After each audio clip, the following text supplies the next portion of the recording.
ఏమాత్రం అవకాశం ఉన్నా ఈ మొదటి కూటంలో ఏకీభవించవచ్చు. ఎందుకంటే ఇప్పుడు ఇంకా కొన్ని చర్చిల్లో ప్రేయర్ స్టార్ట్ కాదు, కొన్ని చర్చిల్లో స్టార్ట్ అవుతుంది. స్టార్ట్ అయిన వాళ్ళు వెళ్ళి చక్కగా ఆరాధన చేసుకోవచ్చు. ఇంకా ప్రారంభం కాలేదనే మా చర్చి అన్నవాళ్ళు చక్కగా ఈ ప్రేయర్లు ఏకీభవించవచ్చు. 10 గంటలు 10:30కి చర్చ స్టార్ట్ అవుతుంటాయి. దాదాపు 3 భాగాలు చర్చెస్ అన్నీ కూడా అప్పుడు స్టార్ట్ అవుతూ ఉంటాయి.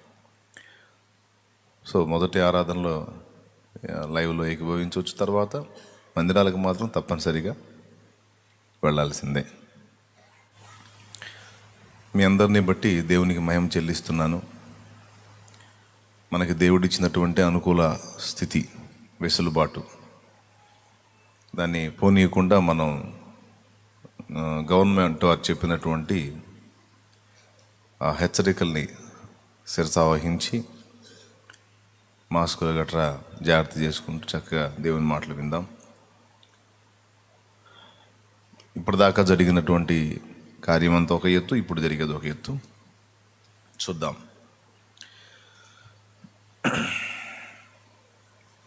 దేవుని వాక్యంలో నుండి కొన్ని మాటలు మనం చూసుకుందాం. దేవుడు తన్ను గూర్చి తాను నిర్గమాకాండం 20వ అధ్యాయంలో నేను రోషము గల దేవుడను అని పలికాడు.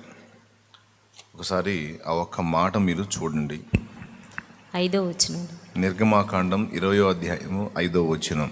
ఏలయనగా నీ దేవుడనైన యెహోవానగు నేను రోషము గల దేవుడను, నన్ను ద్వేషించు వారి విషయంలో 3-4 తరముల వరకు తండ్రుల దోషమును కుమారుల మీదకి రప్పించుచు, నన్ను ప్రేమించి నా ఆజ్ఞలను గైకొను వారిని 1000 తరముల వరకు కరుణించువాడునై ఉన్నాను. రైట్. చిన్న మాట ప్రార్థన చేసుకుని ఇక ఆ మాటను ఆధారం చేసుకుని ముందుకు సాగుదాం. ప్రేమ కలిగిన మా మహాపరిశుద్ధ తండ్రి, ఘనుడవగు దేవా, నీకు స్తోత్రమయ్యా. నీ దయాపూర్వక సంకల్పాన్ని బట్టి ఈవేళ మమ్మల్ని అందరినీ ఇలా సమకూర్చావు. స్తోత్రం. ఇంతవరకు జరిగిన ఏర్పాటంతట్లో నీ సన్నిధి మేము అనుభవించాం.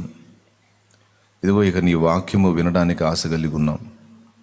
నీ దాసుడు బలహీనుడు, నీ బలహీన దాసుని మరుగుచే, అపాత్రుడు అయోగ్యుడు నీ శిలువ రక్తము చేత బాగుగా కడిగి పరిశుద్ధపరచు, పవిత్రపరచు.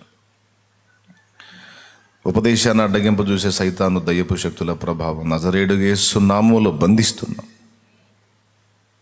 దేవా, మీరు మా మధ్యన ప్రత్యక్షం అవ్వండి, మాతో మాట్లాడండి, మమ్మల్ని దర్శించండి నాయన. మా మనోనేత్రాలు వెలిగించండి, కర్తవ్యం బోధించండి.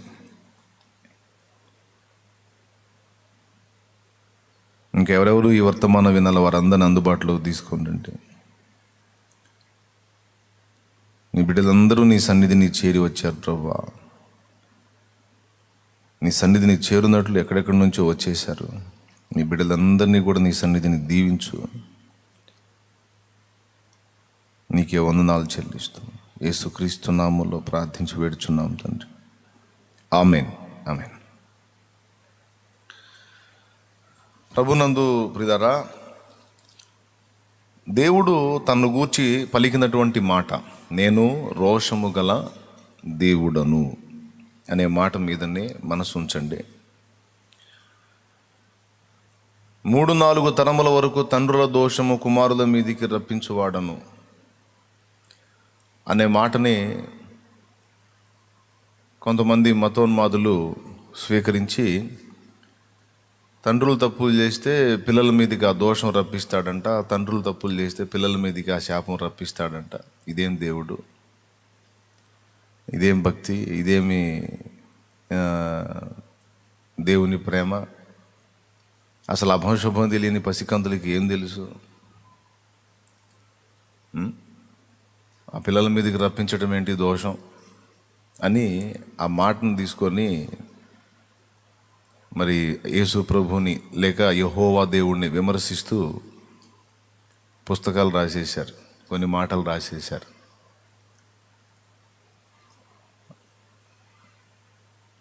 ఇదంతా సగం చదువు అన్నమాట, సగం చదువు. ఇప్పుడు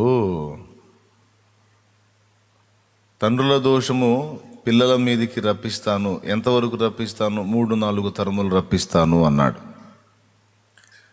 ఆ తర్వాత అన్నమాట, నా ఎదుట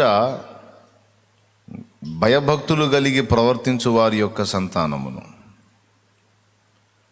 చూడండి తర్వాత ఏమన్నాడు చూడండి.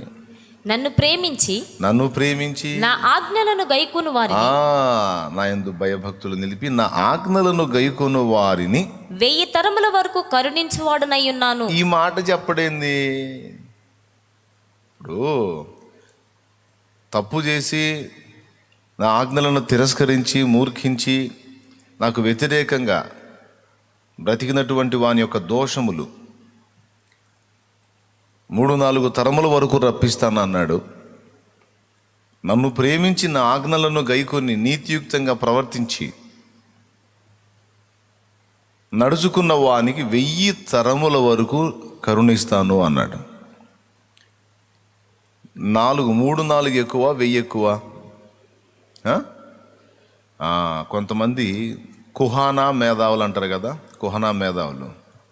ఈ మేధావులు కాదు, వీళ్ళు మేధావులు. ఆయన 3-4 తరముల దోషాలు, తండ్రుల దోషాలు పిల్లల మీదకి రప్పిస్తాను అన్నాడు. అదేంది, తండ్రి తప్పు చేస్తే బిడ్డ మీదకి రప్పించడం ఏమిటి అని పుస్తకాలు రాసేసి ప్రసంగాలు దంచేస్తూ ఉన్నారు. అమాయకులైన వాళ్ళు నిజమే కదా, అసలు తండ్రి తప్పు చేస్తే బిడ్డ మీదకి దోషం రావటం ఏమిటి అంటే, అది చాలా చిన్న లాజిక్. అది పెద్ద, దానికి ఏమి మేధాశక్తి అవసరం లేదు, పరిశోధన కూడా అవసరం లేదు.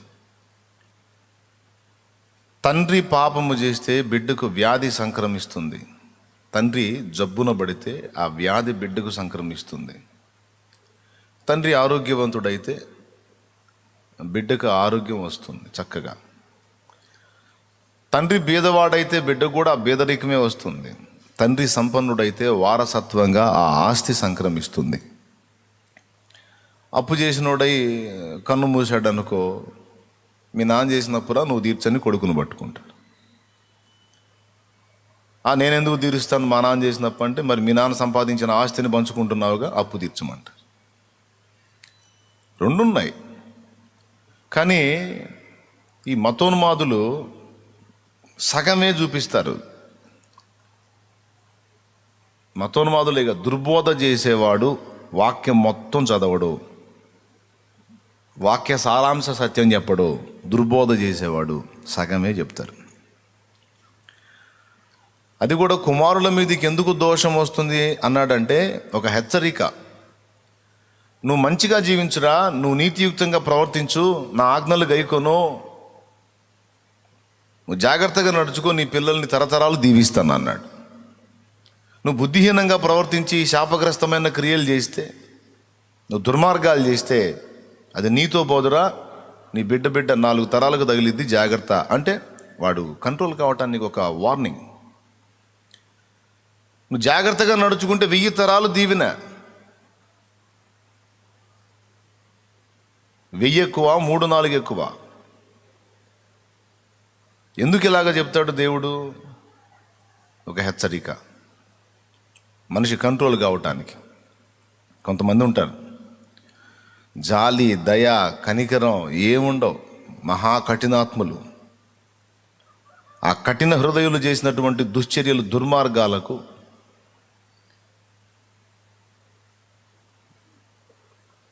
వార్నింగ్ ఇచ్చాడు నిర్గమాకాండంలో 22:22 నిర్గమాకాండం. దిక్కులేని పిల్లలనైనను విధవరాండ్రనైనను బాధ పెట్టకూడదు. వారు నీ చేత ఏ విధముగానైనను బాధ నొంది నాకు మొర్ర పెట్టిన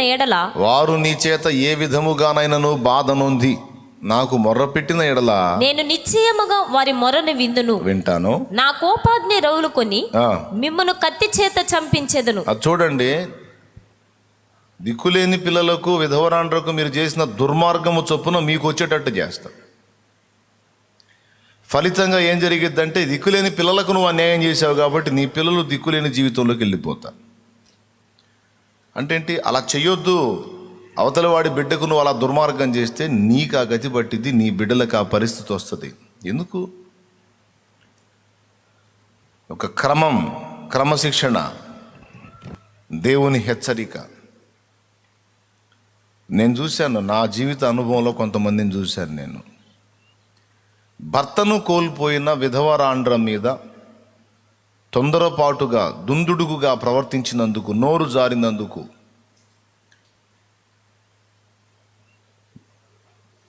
నేను గతంలో చెప్పాను. ఒక పల్లెటూరులో ఆటో బయలుదేరుతుంది పొలం పనులకి. ఆటోలో అందరూ ఎక్కి కూర్చున్నారు. ఎదురుగా భర్తను కోల్పోయిన ఒక విధవరాలు.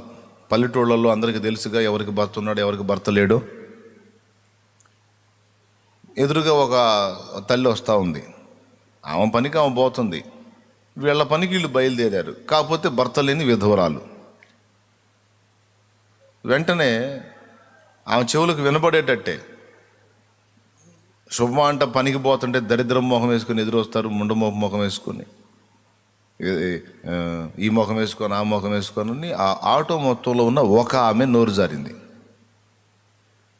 జారింది పెద్దగా. బై ఆటో అప్ అని ఆపించి, పాపం ఆ సోదరి పోయిన తర్వాత పెద్దగా సణుగుతా కొంచెంసేపు ఆగి తర్వాత పోయారు. దినమంతా వర్క్ చేసుకొని సాయంత్రానికి ఇంటికి వచ్చారు. ఆటో దిగి ఇంటికి వచ్చారు. ఎవరిళ్ళకు వాళ్ళు వెళ్ళిపోయారు. ఏమి ఇంటికి ఏమి చేరింది, కారణమేమో తెలియదు, రీజన్ ఏమీ లేదు.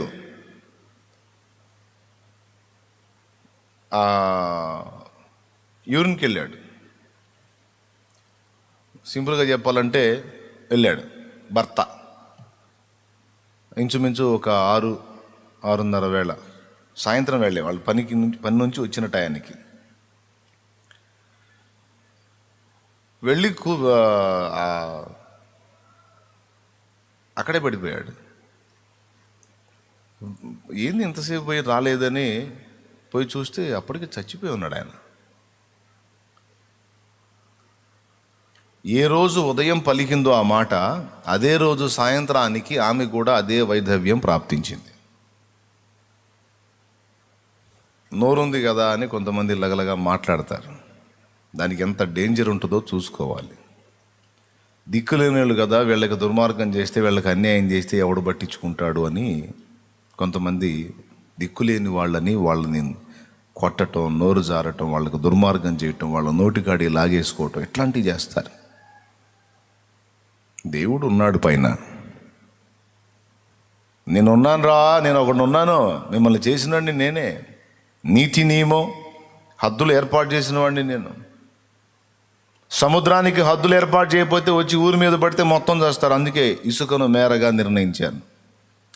అట్లాగే మీ ప్రవర్తనకు కూడా హద్దులు వేసా, లేకపోతే మీరు ఆగుతారా? మీ నడమంత్రం ఆగిద్దా, మిడిమేళం ఆగిద్దా? అందుకే కొన్ని ఆజ్ఞలు, కొన్ని హెచ్చరికలు, జాగ్రత్తలు చేశాను. ఇలా చేస్తే నీకు ఇలా జరిగేది, జాగ్రత్త. ఎందుకు? దుర్మార్గాలు చేయకుండా. ప్రసంగి 7లో అంటాడు, అధికముగా దుర్మార్గపు పనులు చేయవద్దు, బుద్ధిహీనముగా తిరగవద్దు, నీ కాలమునకు ముందుగా నీవేళ చనిపోవద్దు అన్నాడు. కాబట్టి నువ్వు మంచిగా బతుకునాయన, బిడ్డ తరాన్ని దీవిస్తాను నేను. బుద్ధిహీనంగా ప్రవర్తించొద్దు. నువ్వు చేసే దరిద్ర పనులు 3-4 తరాలకు శాపమై తగిలిది, జాగ్రత్త. తప్ప న్యాయమేనా? కాదండి. 70-80 ఏళ్ల జీవితానికి యుగయుగాలు అగ్ని ఆరదు పురుగు చావదు, నరకాన్ని వేస్తాడని మాట్లాడతారు. అసలు జీవితం ఎంత? 70-80 ఏళ్ళు. ఈ 70-80 ఏళ్ళు చేసిన పాపానికి యుగయుగాలు అగ్ని ఆరని పురుగు చావని స్థలంలో వేస్తాడా? వేస్తే సరే, ఇక్కడ చేసిన పాపాలకి ఒక 70-80 ఏళ్ళు లేదా 90 ఏళ్ళు చేసిన పాపాలకి 100 ఏళ్ళు అయ్యి అగ్నిగుండంలో, తర్వాత బయటికి. అంతేగాని ఇక్కడ జీవితం ఏమో చిన్నది, దీనికి వచ్చే శిక్ష ఏమో యుగయుగాల. అరే నిజమే కదా, లాజిక్ భలే ఉందే, కరెక్టే కదా అనిపిస్తుంది. దానికి మళ్ళా సమాధానం ఉంది. బాబు, ఈ 70-80 ఏళ్ల జీవితం, ఈ కొద్ది జీవితానికి యుగయుగాలు నరకాగ్ని, వాడి పాపాన్ని బట్టి నరకాగ్ని, అగ్ని ఆరదు పురుగు చావదని చెప్పిన ఆ దేవుడే ఈ 70-80 ఏళ్ల జీవితంలో నాకు విధేయుడవై నేను చెప్పినటువంటి మాటలను గైకొని నా రక్తములో నీ పాపాలన్నీ కడిగేసుకొని పరిశుద్ధుడవై పరిశుద్ధురాలివై నా బిడ్డగా విశ్వాసమును బట్టి నా మార్గంలోనికి నీవు వచ్చిన ఎడల యుగయుగాలు అగ్నిగుండాన్ని నీ పాపానికి ప్రతిగా ఇచ్చే నేనే ఇక లెక్కలేనన్ని సంవత్సరాలు, ఇక నిత్య జీవం, నిత్యత్వం అంతా నీకు నా రాజ్యం ఇస్తానని చెప్పాగా, నా దగ్గరే ఉండిపోతావని చెప్పాగా. మరి అది నిత్య జీవం అంటే నిత్యత్వం అంతా నేను నీకు ఇస్తున్నాను. ఎన్ని సంవత్సరాల జీవితానికి, ఎన్ని సంవత్సరాల నీతి ఫలానికి? 70-80 కాబట్టి ఏది ఇచ్చినా ఫుల్గానే, ఆశీర్వాదం ఇచ్చినా ఫుల్లే, శిక్షణ ఇచ్చినా ఫుల్లే. బ్యాలెన్స్ మిస్ అవడు దేవుడు. ఇదేందండి, మనం జీవించిందేమో 70-80 సంవత్సరాలు, మనకు వచ్చే నరక శిక్ష ఏమో యుగయుగాలంట. ఏం దేవుడు అండి, ఏం న్యాయం అండి? మరి అదే దేవుడు యుగయుగాలు నిత్య జీవం కూడా ఇస్తానన్నాడుగా. దానికి సిద్ధపడు, నరకానికి ఎందుకు సిద్ధపడుతున్నావు? ఈ 70-80 ఏళ్లే దేవుని అదుపాజ్ఞలను అనుసరించి ఆయన చెప్పినటువంటి క్రమంలో ప్రయాణం చేయి, ఇరుకు మార్గంలోకి రా. ఎందుకు వస్తాడు? విచ్చలవిడి బ్రతుకు బతకొద్దు, ఆ బ్రతుకు బ్రతకాలి, మళ్ళా మోక్షం కావాలి.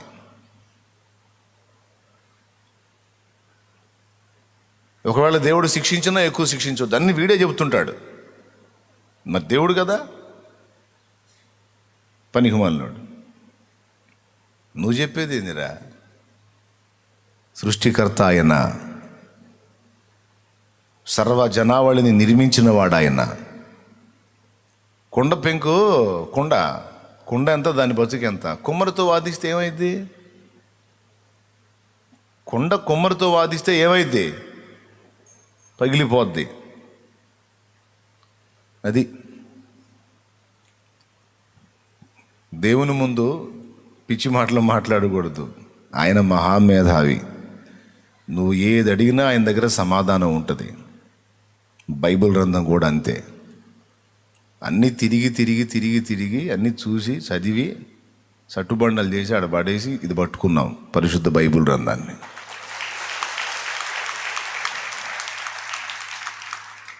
చూపించు, ఏ మత గ్రంథం చూపించి ఎంతమంది నువ్వు పాపిష్టి జీవితంలో నుంచి బయటికి తెచ్చావు? యేసు ప్రభుని గురించి సువార్త ప్రకటిస్తుంటే దుర్మార్గం చేస్తూ ఉన్నారు, దాడులు చేస్తూ ఉన్నారు, యేసు ప్రభుని దుర్భాషలాడుతూ ఉన్నారు, యేసు ప్రభు సువార్తను అడ్డగిస్తూ ఉన్నారు. ఒక సంగతి తెలియట్లా వాళ్ళు ఎంత తప్పు చేస్తున్నారో. యేసుక్రీస్తు ప్రభు యొక్క సత్య సువార్తను అడ్డగించుట ద్వారా సమాజము పాడైపోవడానికి దారులు వేస్తున్నారు. యేసుక్రీస్తు సువార్తను అడ్డగించుట ద్వారా దేశ క్షేమం కోసం మన బార్డర్స్లో సైనికులు ప్రాణాలొడ్డి వాళ్ళు రాత్రింబగళ్ళు భార్య బిడ్డల్ని త్యాగం చేసి, తల్లిదండ్రుల్ని త్యాగం చేసి, వాళ్ళందరినీ వదిలేసి, ఏమంటే పొరుగు దేశాలకు మన దేశానికి మధ్యలో ఉన్నటువంటి సరిహద్దు మీద ఉండి ఆ దుర్మార్గులు చేసే దుర్మార్గపు ఆగడాలకి అన్ని వైపుల నుంచి వాళ్ళ గుండెల్ని బలిగా ఎదురుపెట్టి మన క్షేమం కోసం వాళ్ళు ఎన్ని బాధలు పడుతున్నారు. వాళ్ళది త్యాగం. ఎందుకోసం అంటే దేశ క్షేమం కోసం, దేశ భద్రత కోసం. వాళ్ళు అక్కడ మేల్కొని ఉన్నారు కాబట్టి మనం ఇక్కడ నిద్రపోగలుగుతున్నాం. వాళ్ళక్కడ తల్లిదండ్రి భార్య బిడ్డలు అందరినీ వదిలేసి అక్కడికి చేరారు కాబట్టి మనం ఇక్కడ అందరితో కలిసి ఉన్నాం. వాళ్ళక్కడ ఘోరమైన చలిలో ఇబ్బంది పడుతున్నారు కాబట్టి మనం ఇక్కడ వెచ్చగా సేద తీరుతున్నాం. వాళ్ళు ఘోరమైన నియమాన్ని అనుసరించి నానా బాధలు పడుతున్నారు కాబట్టి ఇక్కడ మనం ఏ హద్దులు నియమాలు లేకుండా హాయిగా జీవిస్తున్నాం. ఒకవేళ వాళ్ళు అక్కడ ఉండకపోతే నలువైపుల నుంచి మన మీద దాడులు జరుగుతాయి. నలువైపుల నుంచి మన మీద దాడులు జరుగుతాయి. అసలు ఏం ఉంటామో పోతామో కూడా తెలియదు. గట్టిగా స్తోత్రం చెప్దామా? చెప్దామా ఇంకోసారి? ఈ టోటల్గా ఆలోచిస్తే మన దేశ భద్రత కోసం రకరకాలుగా ఆకాశ మార్గంలో భద్రతా దళం, సముద్ర మార్గంలో భద్రతా దళం, అలాగే సరిహద్దు మీద భద్రతా దళం, రకరకాల నేమ్స్తో వాళ్ళు అక్కడ కాపలా కాస్తున్నారు ఎవడు రాకుండా. శత్రు దాడులు మన మీద జరగకుండా వాళ్ళు అడ్డుపడుతున్నారు. అయితే అంతర్గత శత్రువు ఒకడు ఉన్నాడు లోపల, దేశం లోపల. వాడు పంట చేలో తెగుల్లాగా మనుషుల్ని నాశనం వైపు నడిపిస్తూ, పాపానికి నెట్టేస్తూ, జీవితాలు కుటుంబాలు చిన్నాభిన్నం చేస్తూ సర్వభ్రష్టం చేస్తున్నాడు. వాడు దేశం లోపల ఉన్నాడు తెగుల్లాగా, సైతానుగాడు. వాడి చేతులలో నుంచి ప్రజలను బయటికి తీసుకురావడానికి నడుము కట్టిన వాడే క్రైస్తవుడు.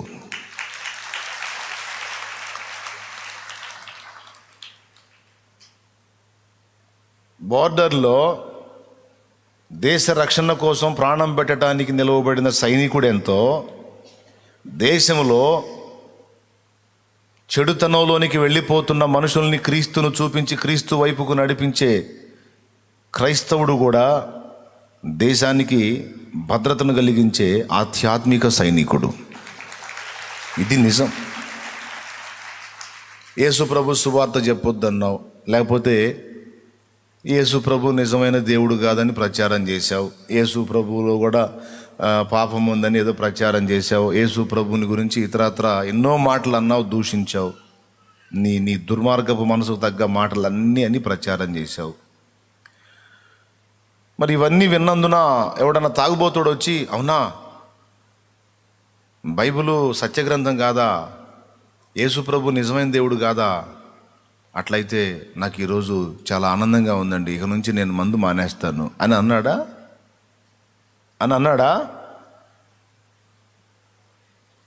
యేసు ప్రభు నిజమైన దేవుడు మన పాపముల కొరకు ప్రాణం పెట్టాడని సువార్త ప్రకటించి, పరిశుద్ధ బైబిల్ గ్రంథంలో ఆయన చెప్పినటువంటి సంగతులన్నిటినీ ఇతరులకు బోధించి, భయంకరమైన త్రాగుబోతు జీవితంలో నుంచి లక్షలాది మంది, కోట్లాది మందిని దైవ సేవకులు బయటికి తెచ్చారు బయటికి. నువ్వు సువార్త ప్రకటించొద్దంటావు. యేసుక్రీస్తుని కూర్చున్న సువార్త సత్యం ప్రకటించి ఎన్నో జీవితాలను రక్షణలోకి నడిపించాం, ఎన్నో బ్రతుకులను బాగు చేశాం.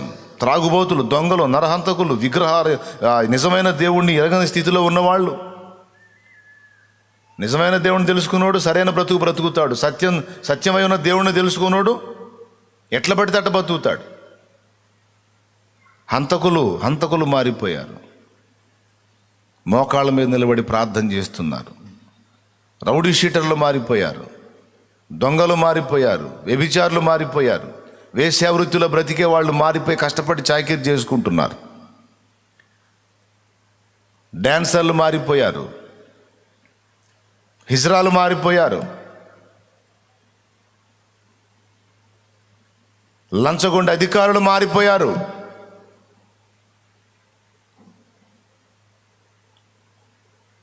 మరి ఒకవేళ వీళ్ళు మారకుండా అలానే ఉంటే దేశానికి ఎంత నష్టం, సమాజానికి ఎంత డేంజర్. అందరూ అవసరంలో ఒక తాగుబోతుడు చాలు బజార్ మొత్తాన్ని నిద్ర లేకుండా చేయడానికి. వాడు పాపం నిద్ర మేలుకొని ఎవరికి నిద్ర లేకుండా చేస్తాడు, నైట్ డ్యూటీ చేసి. ఒకడు చాలు, బజారుకు ఒకడు చాలు, ఇంటి మొత్తానికి గందరగోళం చేస్తాడు. ఇక ఆ బజార్లో ఎవడికి నిద్ర రాదు. ఇక వాళ్ళ కేకలు అరుపులు, వీడి కేకలు అరుపులు, ఇక బజారు గందరగోళం. అట్లాంటి వాళ్ళు ఇంతమంది ఇక్కడ కూర్చున్న వాళ్ళలో ఇంతమంది మారిపోయారు. దేవుని కృపను బట్టి ఈ మన పరిచర్యలోనే వేలాది మంది మారిపోయారు. త్రాగుబోతు జీవితం నుంచి బయటకు వచ్చిన వాళ్ళు చేతులు ఎత్తాలంటే కుప్పలు తెప్పలుగా చేతులు ఎత్తుతారు. మరి యేసుప్రభు దేవుడు కాదు, బైబిల్ సత్యగ్రంథం కాదు, సువార్త ప్రకటించొద్దు అని ఆపేసి, మరి మీరేం ప్రకటించి ఎంతమందిని మీరు మార్చారు, ఎన్ని బ్రతుకులు మీరు దిద్దారు, ఎన్ని కుటుంబాలు కట్టారు?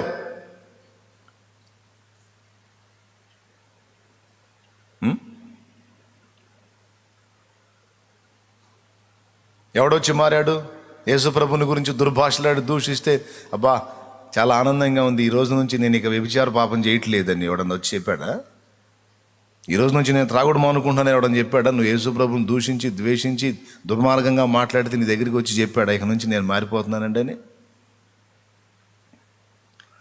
ఒక్కొక్కడు ఆనందపడుతున్నాడు, సునకానందం అంటారే, అట్లాంటి ఆనందం పొందుతున్నాడు. ఎవరినో ఒకళ్ళని మళ్ళా యేసుప్రభులో నుంచి మా మతంలో కలిపేశామని ఆనందం పొందుతున్నాడు ఒక్కొక్కడు. నేను చెబుతున్నా, పాపం వచ్చిన వాళ్ళు ఎందుకు వస్తాడో తెలుసా? యేసుప్రభు నమ్ముకున్నాడు మళ్ళా యేసుప్రభుని వదిలేసి వేరే వాటిలోకి ఎందుకు వెళ్తాడో తెలుసా? నా పరిశోధనలో తేలిన సంగతి. యేసుప్రభు మార్గంలో నియమం ఉంది, నీతి నియమం ఉంది. అసలు అది నియమం అన్నట్టుగానే అనిపించదు, కానీ ఇది ఆజ్ఞ అన్నట్టు అనిపించదు, కానీ మనలో ఉన్న అన్నింటినీ కంట్రోల్ చేసేస్తుంది ఆయన వాక్యం.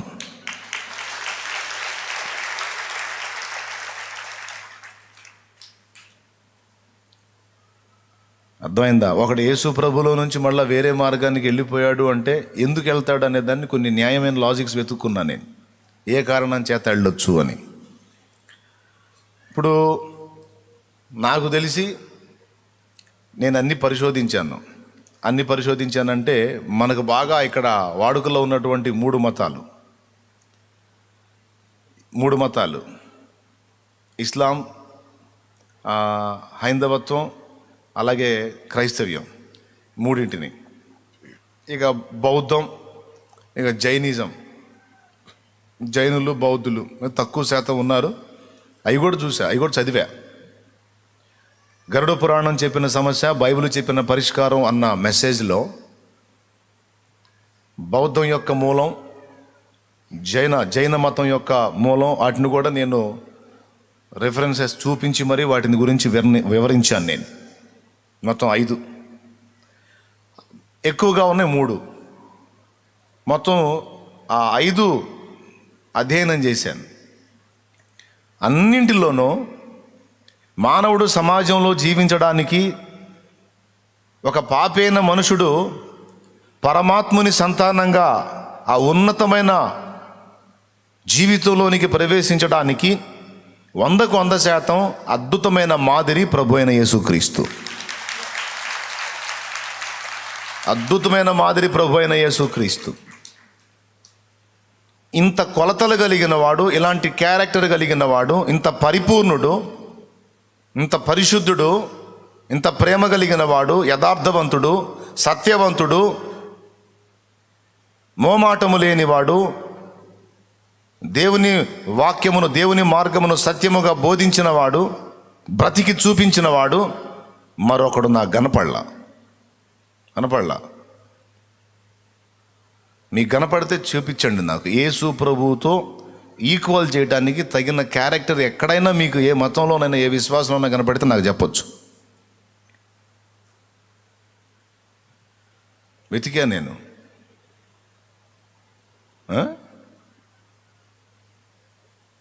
ఎందుకు చెప్తున్నాను ఈ మాట? ఇంత పరిపూర్ణుడైన వాణ్ణి, ఇంత అద్భుతమైన మాదిరిని ఒకడు వదిలేయాలని ఇష్టపడ్డాడంటే ఎందుకు అలా అనుకోని ఉంటాడు? ఊహించండి. ఇంతకంటే పరిపూర్ణుడు దొరికినందున ఒకడు ఇందులో నుంచి మారిపోయేది. ఇప్పుడు నేను అంతకుముందు వేరే మత విశ్వాసంలో ఉండి ఇటు వచ్చానండి, యేసుప్రభు మార్గంలోకి వచ్చాను. నేను ఎందుకు వచ్చాను అంటే, నేను గతంలో ఫాలో అయిన వాళ్ళందరి జీవితాలు చూశాను. 3 ముఖ్యమైనటువంటి విషయాల్లో నాకు వాళ్ళు సబబు అనిపించలేదు, వదిలేశా. మొట్టమొదటిది క్యారెక్టర్. ఇప్పుడు నేను దేవుడు అని ఒక వ్యక్తిని నమ్మి విశ్వసించి ఫాలో అవ్వాలంటే ఏం కావాలి? క్యారెక్టర్. ఇప్పుడు మీరు వచ్చారండి ఇక్కడికి, లైవ్లో ఉన్నవాళ్ళు కూడా వినొచ్చు. కొంతమంది దూరాల నుంచి వస్తారు, శాలేమన్నా భక్తిపరుడు, లేకపోతే ప్రార్థనాపరుడు, ఆత్మీయుడు, అది ఇది అని ఏదో అనుకొని వస్తారు. అమ్మా వస్తారు. మీరు వచ్చేసరికి నేను వంకర టింకర బ్రతుకుతా, ఏదో సిగరెట్లు తాగుతా, తప్పుడు మార్గంలో కనపడ్డాను అనుకో, మీకు ఒక భక్తుడిగా మీరు నన్ను అంగీకరిస్తారా? తప్పుడు ప్రవర్తనలో, తప్పుడు మాదిరిలో నేను కనపడితే ఒక భక్తుడుగా మీరు నన్ను గౌరవిస్తారా? అంగీకరిస్తారా? నా దగ్గరకు వచ్చి అంత ప్రేయర్ చేయించుకుంటారా? ఏం అవసరం, వేరే ఏం అవసరం. జస్ట్ మీరు వచ్చేటప్పటికి సిగరెట్ దమ్ము కొడతా, రండి రండి అన్నాను అనుకో, అటు నుంచి అటే పోతారు. వాము వీడి భక్తి అంత అర్థమైందిలే మాకని. మీరు ఏదైతే విన్నారో, ఏదైతే అనుకున్నారో ఆ ప్రకారం నేను మీరు వచ్చేసరికి సరైనటువంటి క్రమంలో, క్రమశిక్షణలో, భక్తిలో, ఆత్మీయతలో కనబడితే అవసరమైతే నిరీక్షించైనా సరే, అన్నయ్య ప్రార్థన చేయండి అన్నయ్య అని వస్తారు. ఏమయ్యా, ఒక మనిషిని భక్తుడిగా అంగీకరించాలంటేనే నా క్యారెక్టర్ని కొలతేసావే, జస్ట్ చేయించి ప్రార్థన చేయించుకోవడానికే. మరి అలాంటిది సృష్టికర్త అయిన దేవుడు అని నువ్వు నమ్మి నీ జీవితం అంతా ఆయన చేతులకు అప్పగించి ఆయన అదుపాజ్ఞల్లో నువ్వు ప్రయాణం చేయడానికి నువ్వు సిద్ధపడేటప్పుడు మరి ఆ వ్యక్తి జీవితం, ప్రవర్తన, ఆ కొలతలు అవసరం లేదా? భక్తుడికే కొలత అవసరమైతే మరి భగవంతునికి మరి ఇంకెంత కావాలి? భక్తుడే పరిశుద్ధుడై ఉండాలంటే భగవంతుడు ఇంకెంత పరిపూర్ణుడు, పరిశుద్ధుడై ఉండాలి? దేవుడు ఎట్లున్నా పర్వాలేదండి. అంటే నేనే తాగుబోతుండే, చెడిపోయిన పనులు చేస్తాను, నా బిడ్డకి ఏమి నీతులు చెప్పేది? నేను చెప్పలేనుగా. దేవుడు మనకి నాన్న, దేవుడు మనకి తండ్రి, దేవుడు మనకి మాదిరి. ఖచ్చితంగా దేవుని క్యారెక్టర్ ఉండాల్సిందే. కానీ నేను గతంలో ఉన్న విశ్వాసాన్ని ఎందుకు వదిలిపెట్టానో, క్యారెక్టర్ లేదు. అన్నీ చదివాను నేను. దాదాపు నేను ఎంతో ప్రేమించి సేవించే వాళ్ళందరి లైఫ్లు చదివితే నేను ఆశించినటువంటి పరిపూర్ణ పరిశుద్ధత, నీతి నియమం నాకు దొరకల. మొదటిది నేను ఎందుకు వదిలాను అనే దానికి చెప్తున్నా. రెండవది, నా పాపముల నుండి నన్ను విడిపించడానికి వారు ఏమీ చేయాల. నా పాపం వల్ల నాకు వచ్చిన జీతము మరణము, నరకము. సరే, మరణం సంగతి తీసేయి. ఒక 5-10 నిమిషాలు బాధ ప్రాణం పోయేటప్పుడు, అంతకుమించి ఏమి ఉండదు. కానీ దాని తర్వాత, ప్రాణం పోయిన తర్వాత ఆత్మ వెళ్ళి నరకానికి వెళ్తుంది. ఎందుకు వెళ్తుందంటే పాపం యొక్క ఫలం నరకం.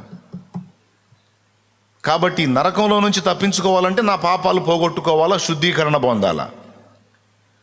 ఏం చేస్తే నా పాపాలు పోతాయి అంటే ఒక్కడు సరైన రీజన్ చెప్పాలా.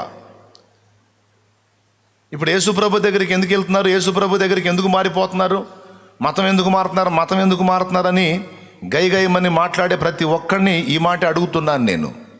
సరే, మారొద్దన్నావు, అందులోనే ఉండమన్నావు, నా పాపాలు ఎట్లా పోతాయో న్యాయమైన సమాధానం చెప్పు. నువ్వు డొంక తిరుగుడు వ్యవహారం లేకుండా న్యాయంగా చెప్పు నాకు సమాధానం. ఎట్లా పోతాయి నా పాపాలు?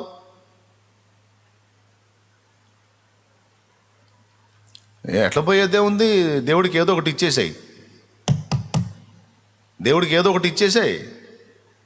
పెద్ద పాపం చేస్తే పెద్దది, చిన్న పాపం చేస్తే చిన్నది తీసేసుకుంటాడు, సంచిలో పెట్టేసుకుంటాడు, వదిలేస్తాడు. లంచగొండ అధికారే కదా దేవుడు అంటే. అంత దరిద్రంగా ఊహించారు మీరు దేవుణ్ణి. మీలాగా నేను ఊహించలేను దేవుణ్ణి. దేవుని యొక్క ఔన్నత్యాన్ని, ఆయన క్యారెక్టర్ని డిమోట్ చేశారు మీరు. దిగజార్చారు. అంటే నువ్వు అడ్డమైన గడ్డి తినే చేష్టాలన్నీ చేస్తే దేవుడికి ఏదో కమిషన్ ఇచ్చేస్తే ఆ లంచం తీసేసుకొని, నువ్వు పెద్దది చేసి పెద్దది తీస్తే పెద్దది తీసేసి గంతులు వేసేసుకొని ఇక నేను పోరా ఏమైనా చేసుకోపో అని, చిన్నదానికి చిన్నది పెద్దదానికి పెద్దది, నువ్వు చేసిన పాపాలన్నిటికీ ఏదో ఒకటి ఇచ్చేస్తా ఉంటే తీసేసుకొని సరుకు నింపేసుకొని నిన్ను వదిలేస్తూ ఉంటాడా? ఎంత చండాలం! దేవుడిని ఎట్లా ఊహించుకుంటావు? నా వల్ల కాల.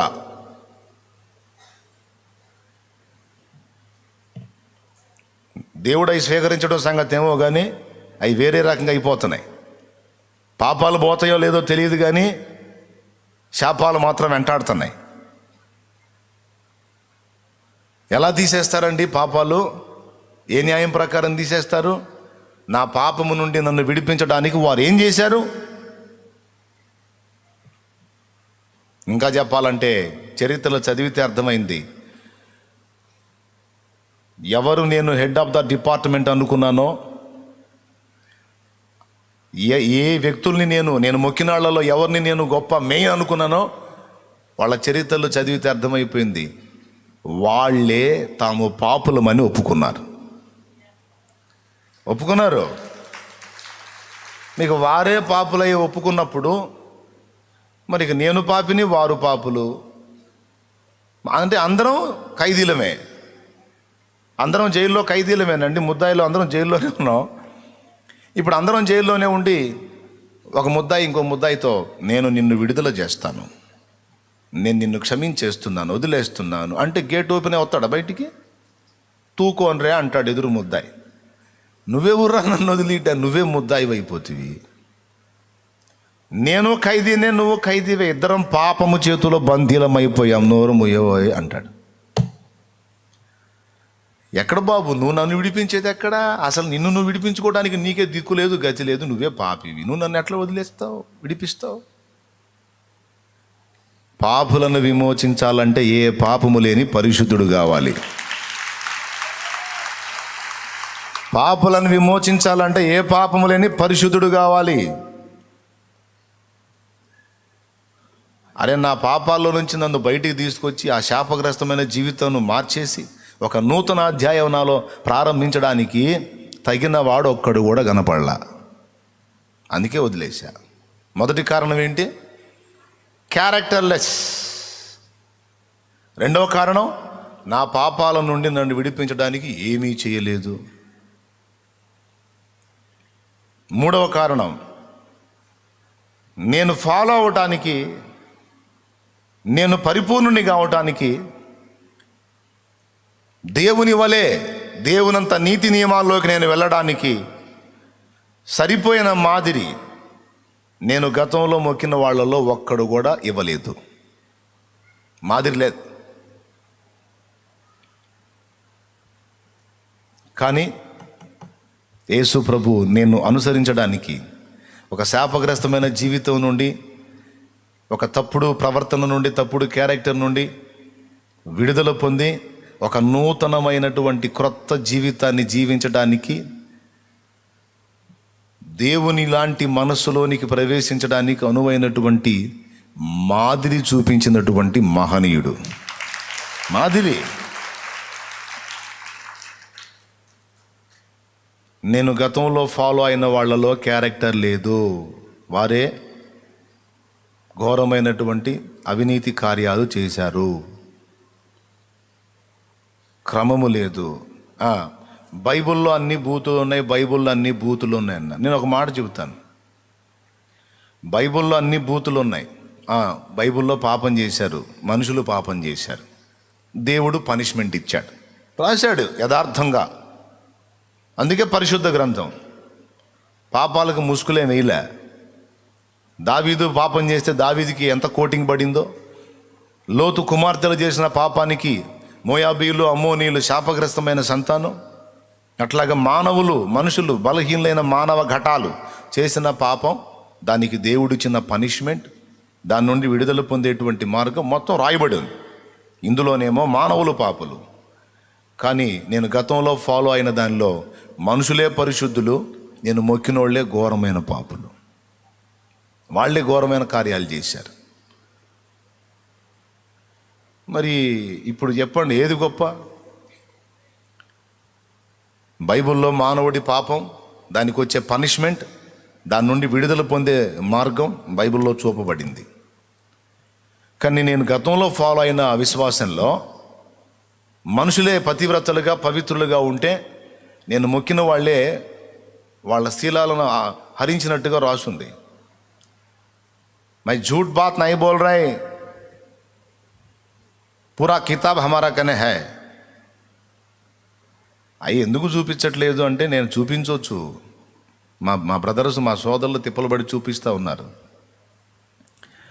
ఆ పని నేను ఎందుకు పెట్టుకోవాలని వదిలేశాను. నేను అవన్నీ చూపించాలంటే మొత్తం 37 పుస్తకాలు ఉన్నాయి, మొత్తం తీసుకొచ్చి చూపించవచ్చు.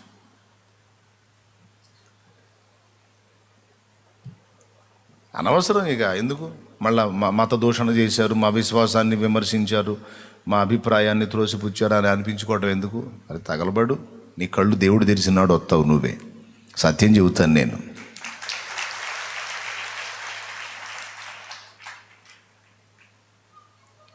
సూర్యుని ఆకాశం వైపు ఉమ్మితే అది ఎక్కడ పడుద్ది? యేసు ప్రభువుని దూషించి, యేసు ప్రభువుని విమర్శించి, యేసు ప్రభు మీద అనాలంటే అది వచ్చి అన్నోడి ముఖం మీదే పడిద్ది. ఎందుకంటే ఆయన ఆకాశంలో నీతి సూర్యుడు. నీతి సూర్యుడు అండి, నీతి సూర్యుడు.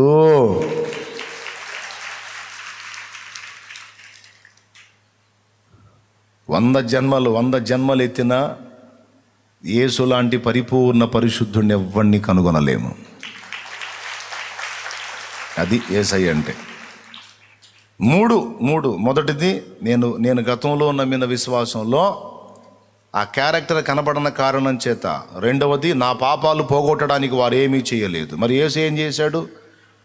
న్యాయం ప్రకారం, ధర్మశాస్త్రం ప్రకారం నేను చేసిన పాపానికి నేను శిక్ష పొందాలి, అంతే. లంచాలు గించాలి నై. అర్థమైందా?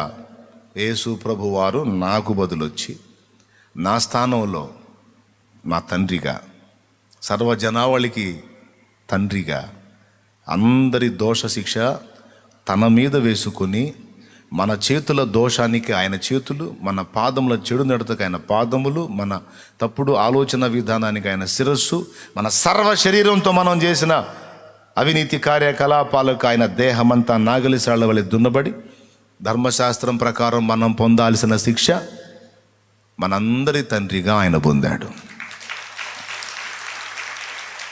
ధర్మశాస్త్రానికి, న్యాయపీఠానికి జవాబు చెప్పి, నా బిడ్డల తప్పుకి వాళ్ళు శిక్ష పొందాలి, వాళ్ళకు బదులు నేను పొందుతున్నా.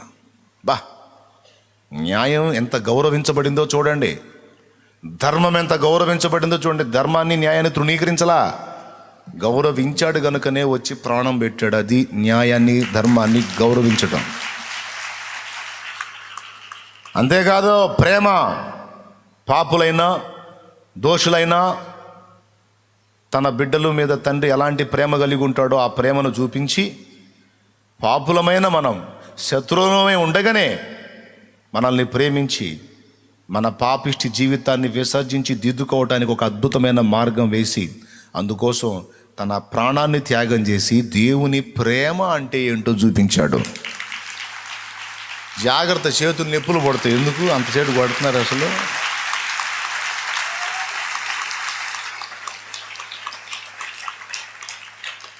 ఏం మాట్లాడతారు బాబు యేసు ప్రభుని గురించి?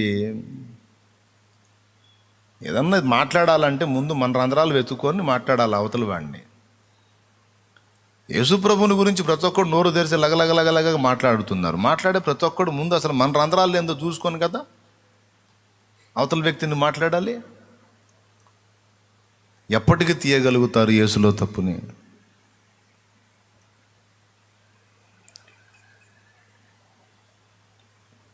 నాకు 2 కొడుకులు. పెద్దవాడికి నేను గతంలో నమ్మిన విశ్వాసానికి సంబంధించిన పుస్తకాలు ఇచ్చి, మన దేవతల చరిత్రలయ్యా చదువురా, చదివి ఇందులో మంచి చెడ్డలు ఏందో నాకు చెప్పురా అని కొన్ని బుక్స్ ఇచ్చా నా కొడుక్కి. వాడు చదివి అండర్లైన్ చేసుకొచ్చాడు. ఏంటంటే, నేను మొక్కిన వాళ్ళలో ఎవరెవరిలో ఏమేమి ఉన్నాయో అండర్లైన్ చేసుకొచ్చాడు. ఇదేంది నాన్న అనుకుంటా. అమ్మ ఈ ఎక్కువ చదివి తీడు పాడైపోయే అవకాశం ఉంది, ఎందుకంటే అంత అద్భుతమైన పుణ్యకథలు ఉన్నాయి అందులో, తట్టుకోలేడు ఈడు ఎఫెక్ట్ అవుతాడని బైబిల్ ఇచ్చా.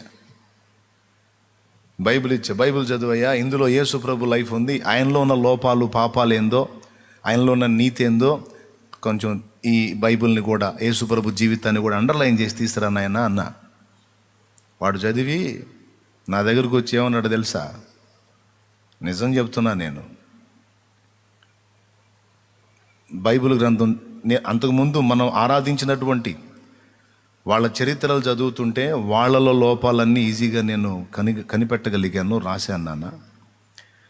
బైబిల్లో యేసు ప్రభు జీవితం చదువుతుంటే, ఆయనలో లోపాలు పడదామని బైబిల్ చదువుతుంటే నా పాపాలు నాకు కనపడుతున్నాయి అన్నాడు. అదిర్ బాబు యేసు ప్రభు అంటే, అది యేసయ్య అంటే. యేసయ్య రంధ్రాలు వెతుకుదామని బైబిల్ పట్టుకున్నారు చాలామంది.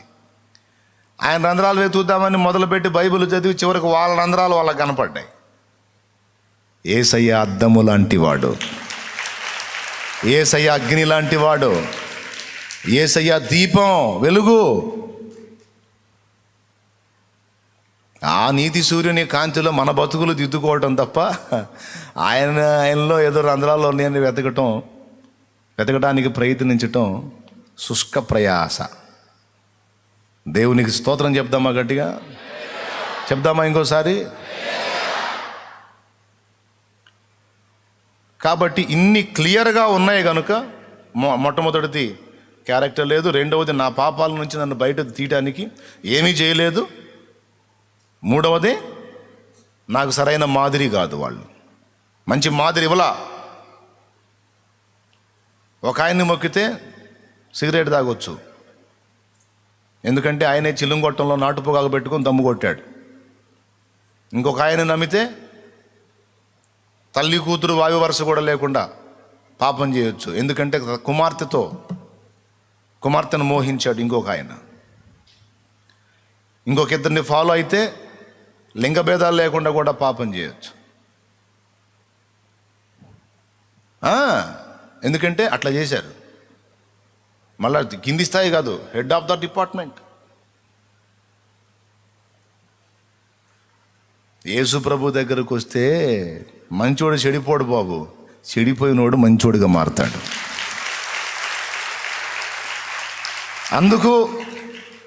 అందుకు యేసు ప్రభు మార్గంలోకి వచ్చింది. ఎవడో పైసలు ఇస్తాడంట, పైసలకు కక్కుర్తి. ఎవడు బాబు ఇచ్చింది? జీవితాలు అలాగ ఫణంగా పెట్టి మాకు కలిగిన సమస్తము దేవుని కొరకు త్యాగం చేసి దేవుణ్ణి సేవిస్తున్నాం మేము. మాకెవడు బాబు ఇచ్చింది?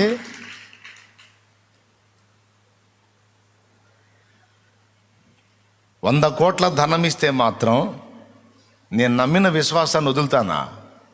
అలాంటిది ఇసురు అవతల పడేసి ఇటు రావటం జరిగిందంటే ఎన్ని రంధ్రాలు ఉంటే పక్కన పడేసావు. ఇప్పుడు నేను అలాగా అటు నుంచి ఇటు షిఫ్ట్ అయ్యా యేసు ప్రభులోకి. మరి యేసు ప్రభులోకి వచ్చినోడు ఎందుకు పోతున్నాడు అటు? ఇప్పుడు మీకు అర్థమైపోయింది ఎందుకో. ఈయన పరిపూర్ణ పరిశుద్ధుడు. ఈ పరిపూర్ణ పరిశుద్ధుని అనుసరించాలంటే పాపం వదిలేయాలా? పాపం వదిలేయటానికి మనసు లేదు. కాబట్టి పాపాన్ని ఖండించే యేసును వదిలేస్తే అందులోకి వెళ్ళిపోతే, వేరే మార్గంలోకి వెళ్ళిపోతే లైన్ క్లియర్, ఎవడు అడగడం. ఇప్పుడు ఒక కుంపట్లో ఉన్నవాడు 2-3 కుంపట్లు పెట్టుకోవచ్చు, ప్రాబ్లం ఉండదు అటుపోతే. అర్థమైందా? అందుకు ఏంటంటే ఎన్ని కుంపట్లైనా పర్వాలేదు, మహానుభావులే చేసినప్పుడు మనమెంత నాయన.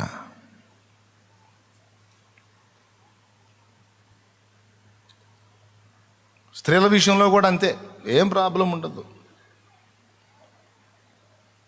మద్యం సేవించవచ్చు, సురాపానం నాయన. మహానుభావులు అక్కడ సేవించే సురాపానం నేను ఇక్కడ అప్పుడప్పుడు పుచ్చుకుంటున్నానని ఏం కాదు. ఏదైనా తీసుకోవచ్చు నాయన, ఏమైనా చేయొచ్చు నాయన. అసలు ఏ ఆంక్షలు లేవు, ఏ హద్దులు లేవు, విచ్చలవిడిగా బతకొచ్చు నాయన. ఎందుకంటే మహానుభావులు వాళ్ళే చేసినప్పుడు మంది ఏముంది నాయన. బైబిల్ పట్టుకొని తిరిగేవాడు, బైబిల్ మార్గంలో ఉన్నాడు, అట్లా చేయటానికి బైబిలే ఊరుకోదు. పాపం విషయమై మృతం చనిపోయిన మనం ఇక దానిలో ఎలాగూ జీవించుదుము?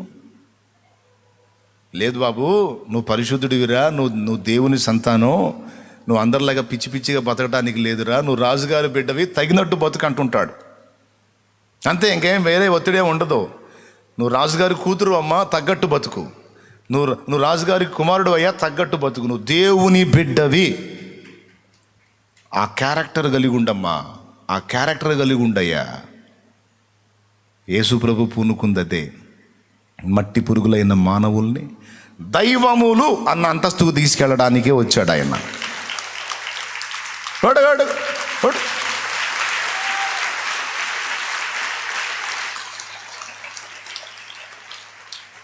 దేవునికి స్తోత్రం కలుగును గాక. మట్టి పురుగులైన మానవులను దైవములుగా చేయడానికి వచ్చాడు ఆయన.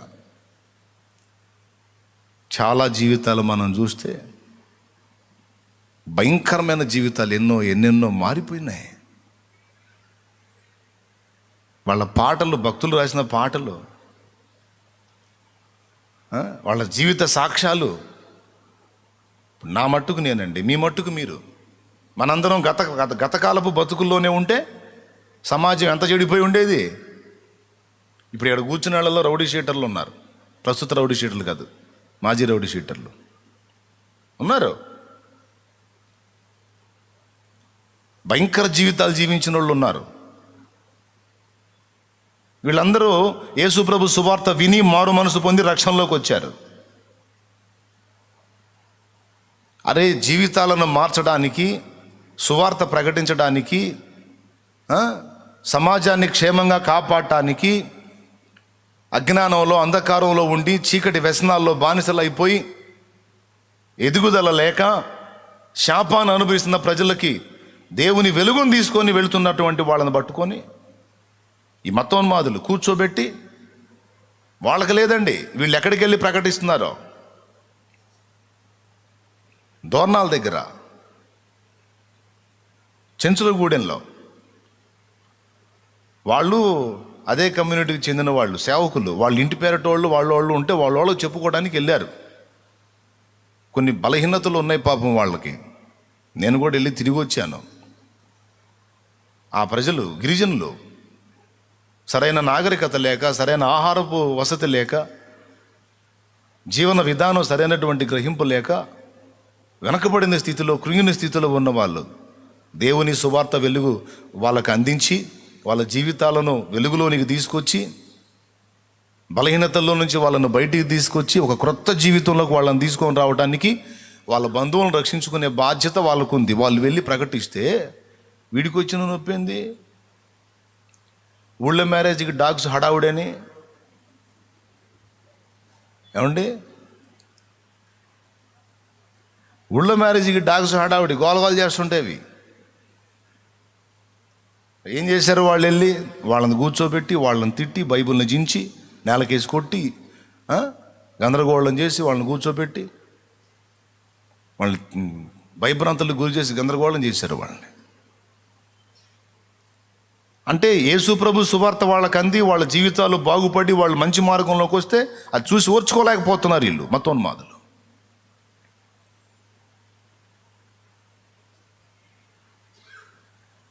ఆగిద్దా? అరచేతిని అడ్డం పెట్టి సూర్యకాంతి నాపజూసే మూర్ఖుడా, అధికార గర్వంతోటి యేసు వార్త నువ్వు ఆర్పలేవురా. అరిచేతిని అడ్డం పెట్టి సూర్యకాంతి నాపజూసే మూర్ఖుడా, అధికార గర్వంతోటి యేసు వార్త నువ్వు ఆపలేవురా. ఎవడాపాడు? ఆపాలనుకున్నాడల్లా అంతు లేకపోయే. పెద్ద పెద్ద మునగాళ్లే తలక్రిందులై చరిత్ర పుటల్లో లేకుండా పోయినారు. యేసుక్రీస్తును కదిలించకూడదు, సృష్టికర్త ఆయన. ఇంకెవరినన్నా కదిలించండి, వాళ్ళు సృష్టిలోని వ్యక్తులు.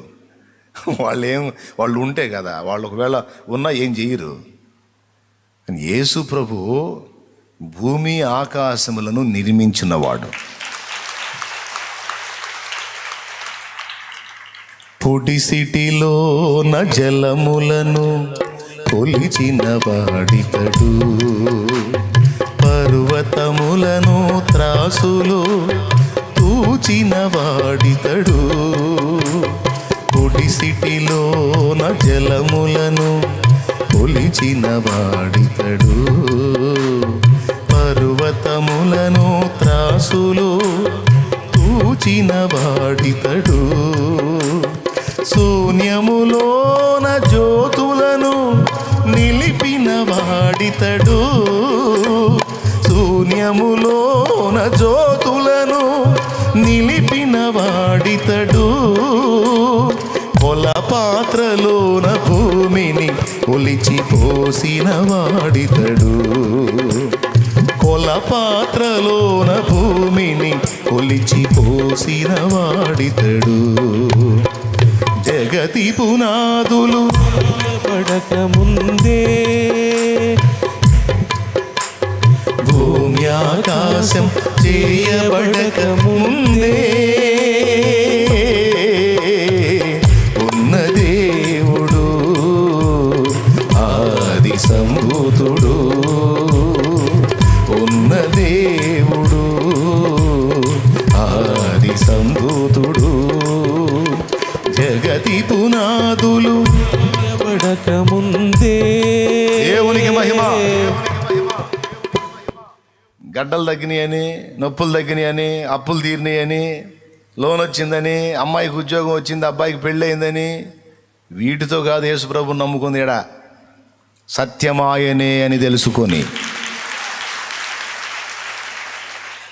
సత్యమాయనే, మార్గమాయనే, జీవమాయనే, వెలుగాయనే, దేవుడాయనే. దేవుడు అన్న పదానికి అర్థమాయనే అని అర్థమై నమ్ముకున్నావు యేసు ప్రభుని.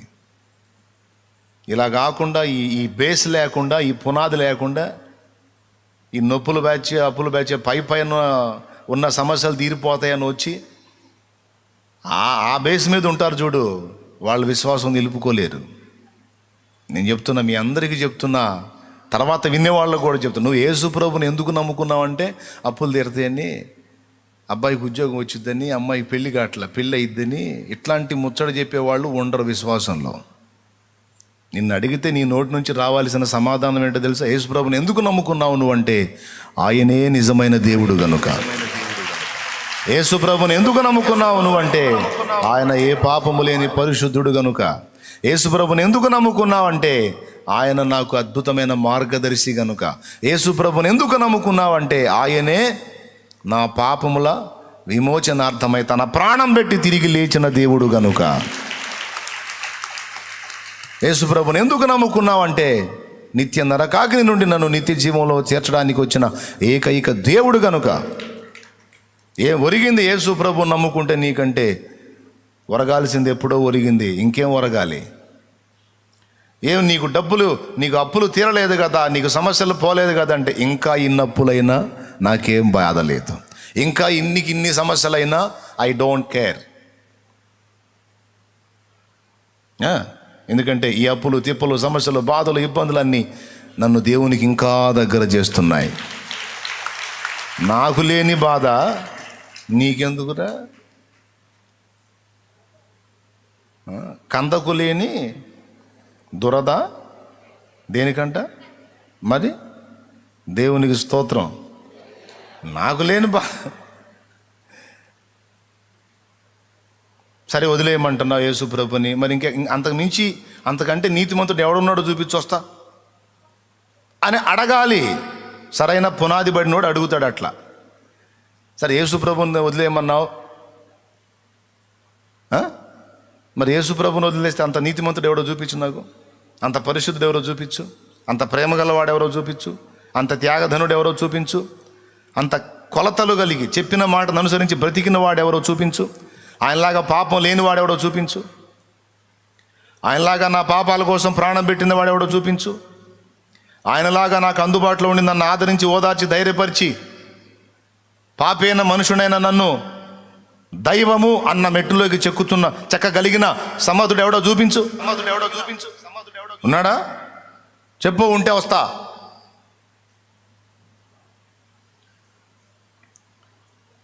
ఎక్కడున్నారు బాబు? వెతికి వెతికి వెతికి వెతికి సగం ఊడింది ఏడ. చేతులు కాల్చుకొని, మూతులు కాల్చుకొని, కడుపులు మార్చుకొని, జుట్టు గొరిగించుకొని, పడాల్సిన పాటలన్నీ పడి పడి పడి పడి సొమ్ము పోయి దుమ్ము పట్టినట్టు గందరగోళం అయిపోయి, చెడుతనం నేర్చుకొని శాపగ్రస్తమైన క్రియలకు అలవాటు పడిపోయి, అదేమంటే మనాళ్లే చేశారు, మన మొక్కేవాళ్లే చేశారు, మనం చేస్తే ఏముంది, ఏం కాదు అనుకొని పిచ్చి పిచ్చి పనులన్నీ చేసి దరిద్రం తెచ్చుకొని శాపాన్ని అనుభవించి మొత్తం టోటల్ ఫ్యామిలీ కలిసి చద్దామని ఆలోచన చేసుకుంటున్నప్పుడు, ఎప్పుడో నా చిన్ననాటి నుంచి విన్న సువార్త, ఎప్పుడో నా చిన్ననాటి నుంచి ఉన్న యేసయ్య మాట పాట అయినా మత మౌఢ్యాన్ని బట్టి ఒక రకమైన ఇరిటేషన్, అలాంటిది చచ్చిపోదాం అనుకున్న దినాన ఆయనే మమ్మల్ని దర్శించి చావుగోతి నుండి కాపాడాడు, శాపగ్రస్తమైన బ్రతుకు నుండి విడిపించి ఒక ఆశీర్వాదకరమైన జీవితంలోకి తీసుకొచ్చాడు. ఎందుకు వదలాలి బాబు నేను యేసుని? నీ గత విశ్వాసాన్ని ఎందుకు వదిలేవు నువ్వంటే ఇంత లాజిక్ చెప్పా. ఇప్పుడు మరి నువ్వు గతంలో నమ్మిన వారిని ఎందుకు వదిలేసావు, నువ్వు మొక్కిన వారిని ఎందుకు వదిలేసావు అంటే నీకు లాజిక్ చెప్పాను నేను. యేసు ప్రభువుని వదిలి రమ్మంటే ఎందుకు వస్తాను నేను? ఇక వస్తే గీస్తే ఒక కారణాన్ని బట్టి రావాలా, ఫ్రీగా పాపం చేసుకోవడానికి రావాలా, విచ్చలవిడిగా తిరగడానికి ఇక్కడ అవకాశం ఉండదు, అక్కడ ఉంటుంది కాబట్టి రావాలా. నా గత విశ్వాసంలో అడ్డదిడ్డమైన పనులు చేయడానికి ఏ అడ్డు ఆపు ఉండదు కనుక ఇక వాటి కోసం రావాలి. ఇంకంత మించి మంచిగా బతకడానికి అయితే లేదు అవకాశం. ఎంతమందికి అర్థమైంది? మీకు అర్థం కాకపోయినా అర్థం అవ్వాల్సిన వాళ్ళకి అర్థం అయిద్దిలే. దేవునికి స్తోత్రం కలుగును గాక. చెప్పు, గట్టిగా చెప్పు.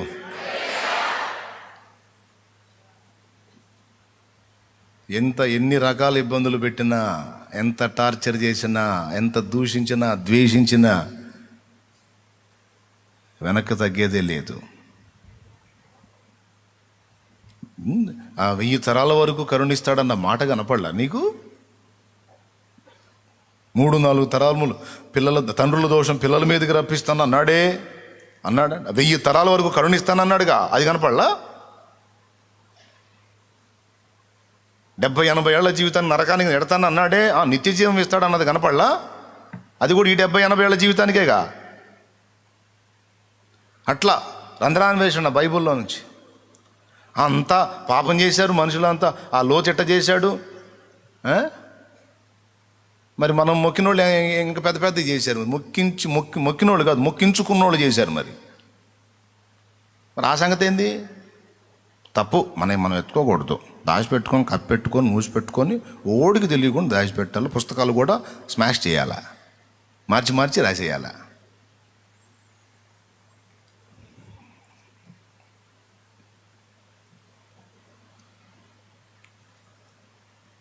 ఎందుకు ఊరుకుంటామైంది? తరతరాల దుర్మార్గంలో, అజ్ఞానంలో, మోసంలో, అంధకారంలో, మౌఢ్యంలో ముంచెత్తారు మనుషుల్ని. ఊరుకుంటావా? ప్రాణాలకి వెరస్తామా? చావుకు సిద్ధపడే సేవకు వచ్చాం.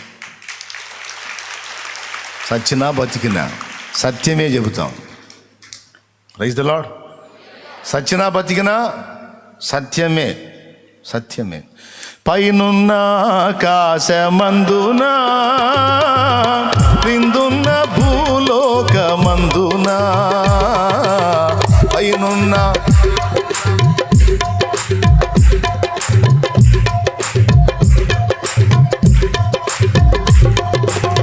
లేదు ఏనా మమున రక్షణ, లేదు పాప విమోచన, లేదు ఏనా మమున రక్షణ, లేదు పాప విమోచన. పైనున్న ఆకాశమందున, క్రిందున్న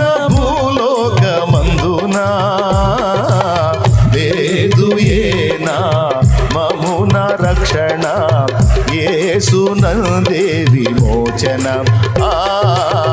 లేదు ఏనా మమున రక్షణ, యేసునందే విమోచన.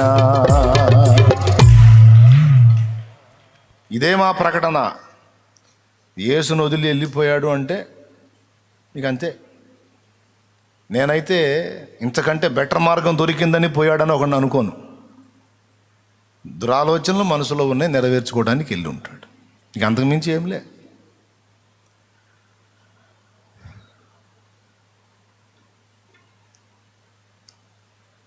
పాయింట్కి వద్దాం.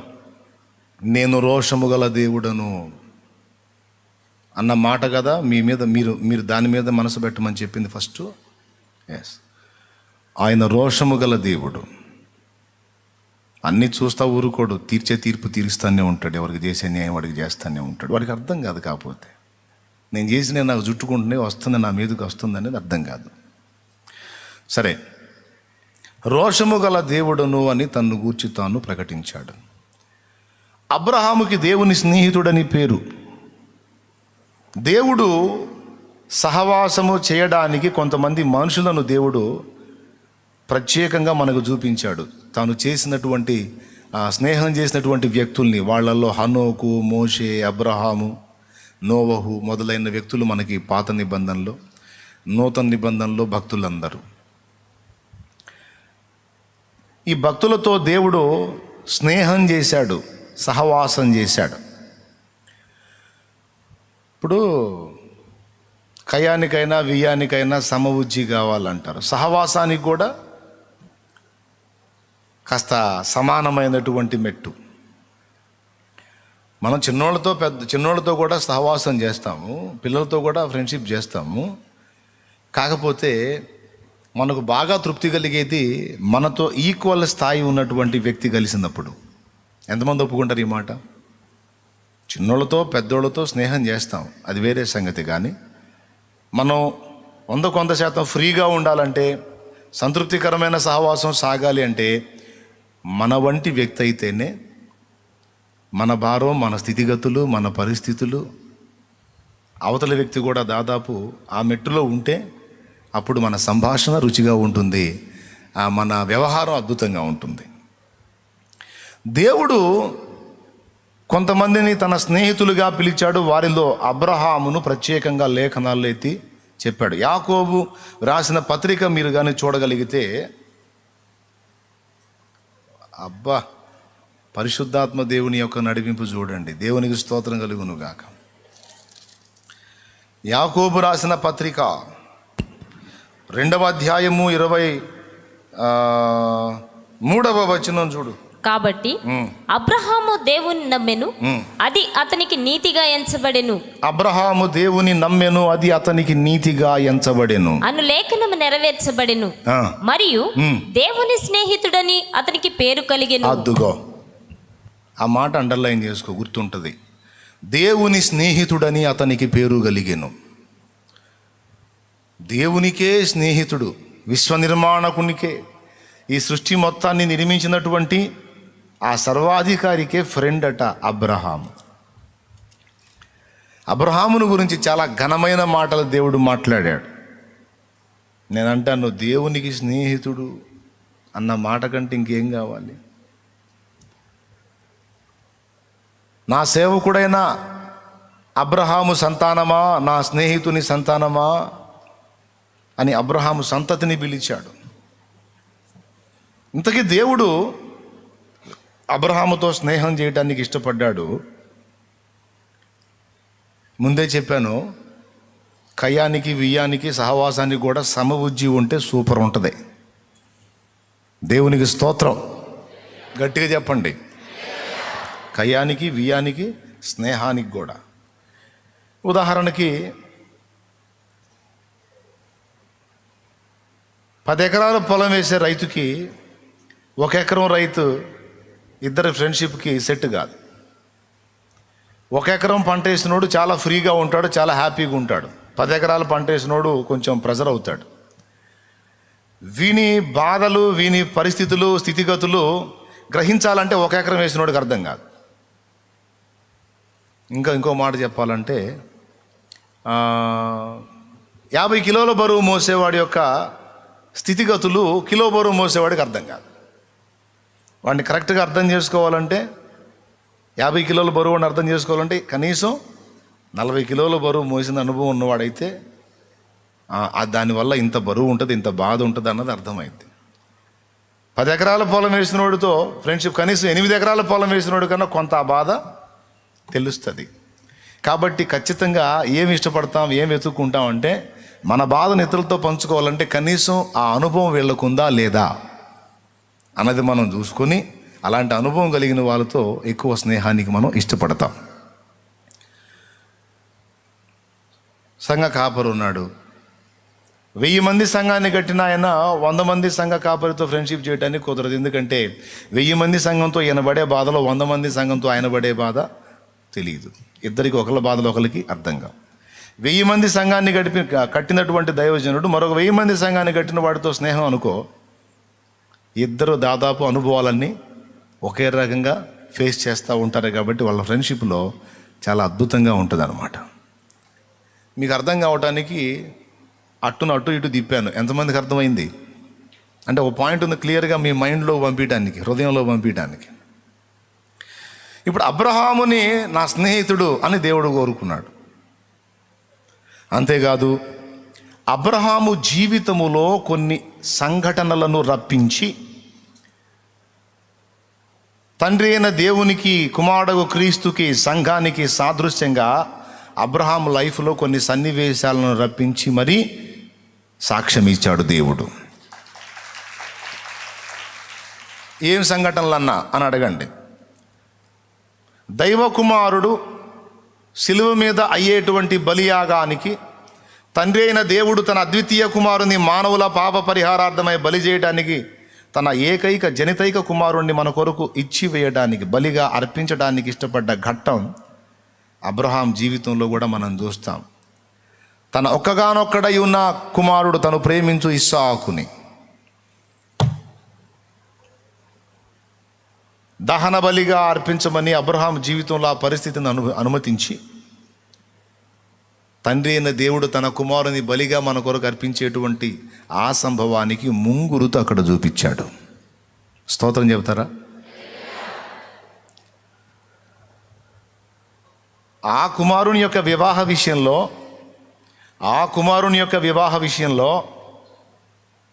కనాను స్త్రీలు నా బిడ్డకి భార్య కాకూడదు, నా స్వజనులలో నుండి రావాలి అని తన పెద్ద దాసుడైన ఎలియాజరును పంపించి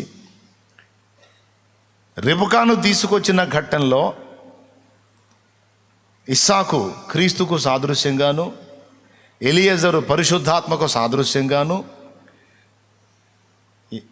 రెబెకా సంఘమునకు సాదృశ్యంగాను మనకు ముంగురుతుగా చూపించాడు. అబ్రహాము దగ్గర ఇస్సాకు ఉన్నాడు, రెబెకా ఉన్న దేశంలో ఆమె ఉంది.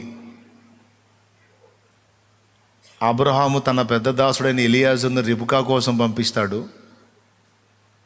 ఎలియాజరు వెళ్ళి రెబెకాను కనుగొని ఆమెను తీసుకొని వస్తాడు. తీసుకొని వచ్చినప్పుడు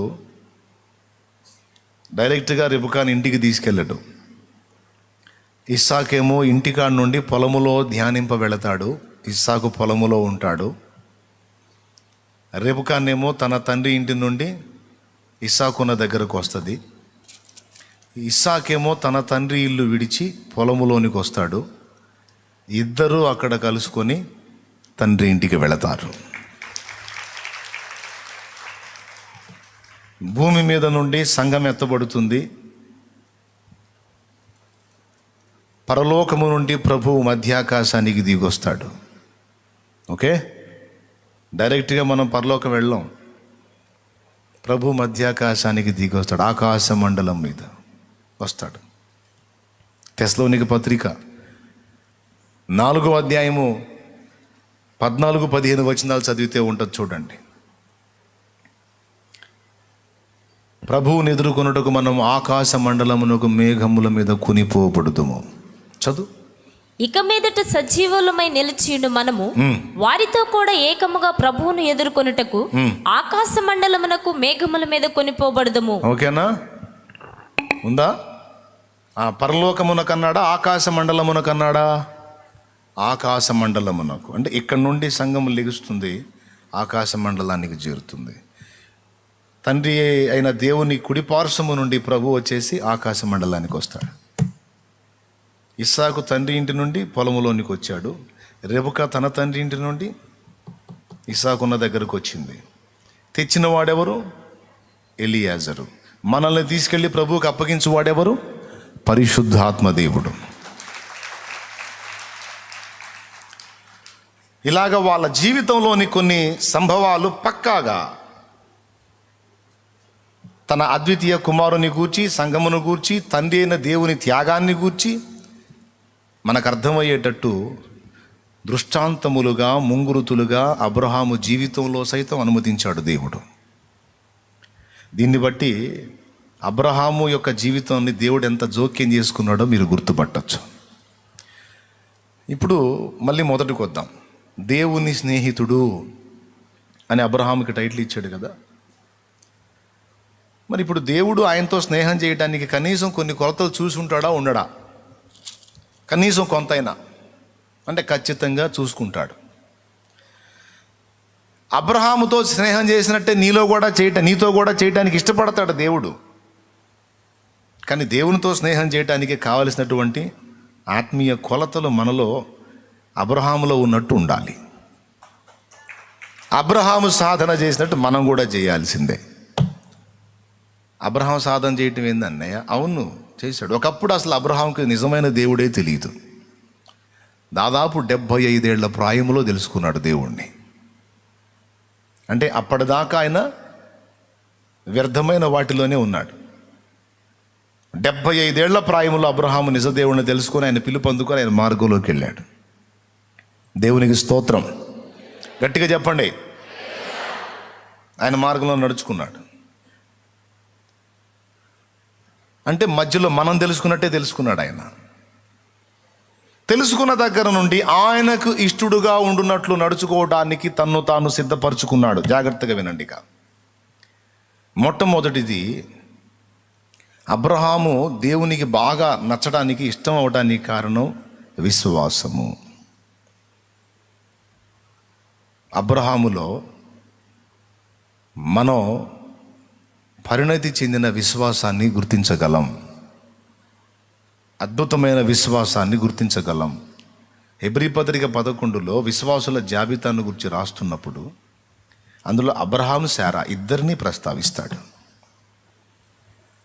నువ్వు బయలుదేరు అని దేవుడు చెప్పినప్పుడు ఎక్కడికి వెళ్ళాలి, ఎందుకు వెళ్ళాలి, ఎలా వెళ్ళాలన్న ప్రశ్నే వేయకుండా అలాగున బయలుదేరిన ఉత్తముడు అబ్రహాము. అక్కడి నుంచి ఇక విశ్వాస యాత్ర ప్రారంభమైద్ది. ఇక తన జీవితం అంతా అబ్రహాము దేవుని నమ్మెను, అది అతనికి నీతిగా ఎంచబడెను అన్న మాట చొప్పున ప్రతి విషయంలో దేవుని మీద ఆధారపడి, దేవుని నమ్మి, ఎక్కడ గుడారం వేస్తే అక్కడ ముందు బలిపీఠం కడతాడు.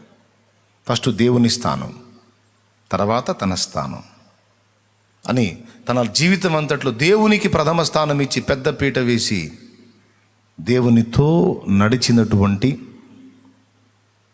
భక్తుడు, భక్త శ్రేష్ఠుడు అబ్రహాం. అబ్రహాములో దేవుడు చూసిన కొన్ని కొలతలు, వాటిల్లో మొట్టమొదటిది, నేను రోషము గల దేవుడును అన్నాడు కదా. ఆయన రోషం గల దేవుడు. ఆయన ఎవరితో స్నేహం చేయగోరుతాడో వారిలో కూడా ఆ రోషాన్ని వెతుక్కుంటాడు దేవుడు. ఏలియా అంటాడు ఒకసారి, ఆ యెజబెలు, ప్రభువా ఆ యెజబెలు, అహబరాజు దద్దమైపోయాడు, భార్య చేతిలో బానిసైపోయాడు. ఆ యెజబెలు నీ ప్రవక్తలను చంపి నీ బలిపీఠములను పడగొట్టి నీ బిడ్డలందరినీ, నీ ప్రజలందరినీ బయలు తట్టు తిప్పుచున్నది, నన్ను సహా దెబ్బతీయటానికి చూస్తుంది. అందరూ అటు తిరిగేశారు, నేను ఒక్కడనే రోషము కలిగి నీ కొరకు నిలిచాను అన్నాడు.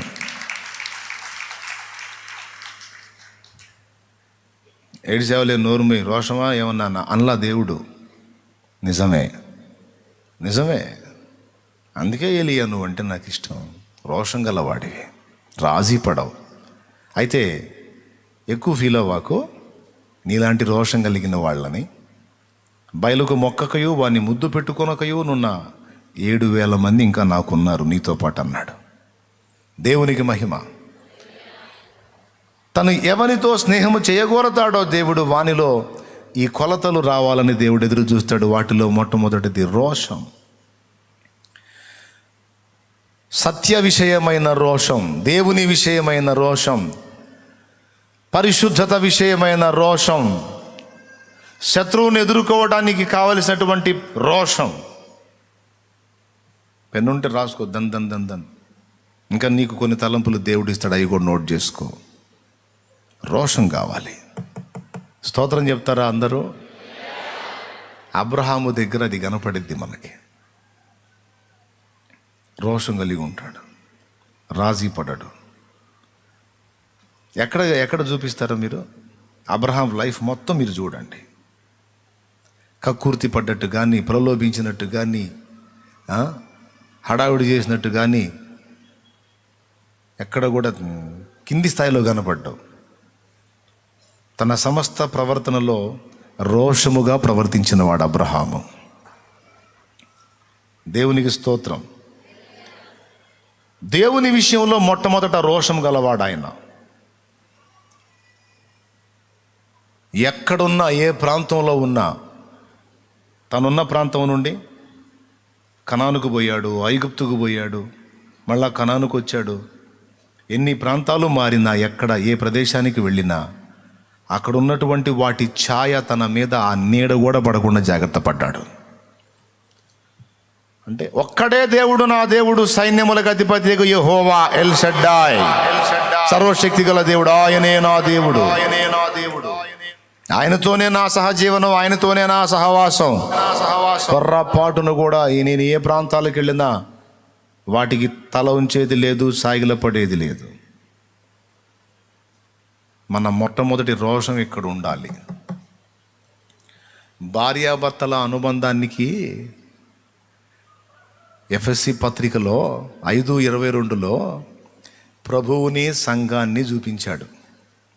భార్యాభర్తల అనుబంధానికి సూచనగా ఉండాల్సిన దానికి మాదిరిగా బైబిల్లో చాలామంది వ్యక్తులు ఉన్నారు. వాళ్ళెవరిని చూపించాలి? ఆ ఎఫ్ఎస్సి పత్రికలో ప్రభువును, సంఘాన్ని చూపించాడు. ఎందుకు ప్రభువుని, సంఘాన్ని చూపించాడు? యాకోబు, రాహేల్ని చూపించవచ్చుగా, మంచి లవర్స్ కదా వాళ్ళు. ఇంకా వేరే వాళ్ళని చూపించవచ్చుగా. ప్రభువుని, సంఘాన్ని ఎందుకు చూపించాడంటే, ఒక పురుషుడు తన భార్యను ఎంత ప్రేమించాలో అంత యేసు సంఘమును ప్రేమించి చూపించాడు. ఎంతవరకు అంటే తన ప్రాణము పెట్టునంతగా,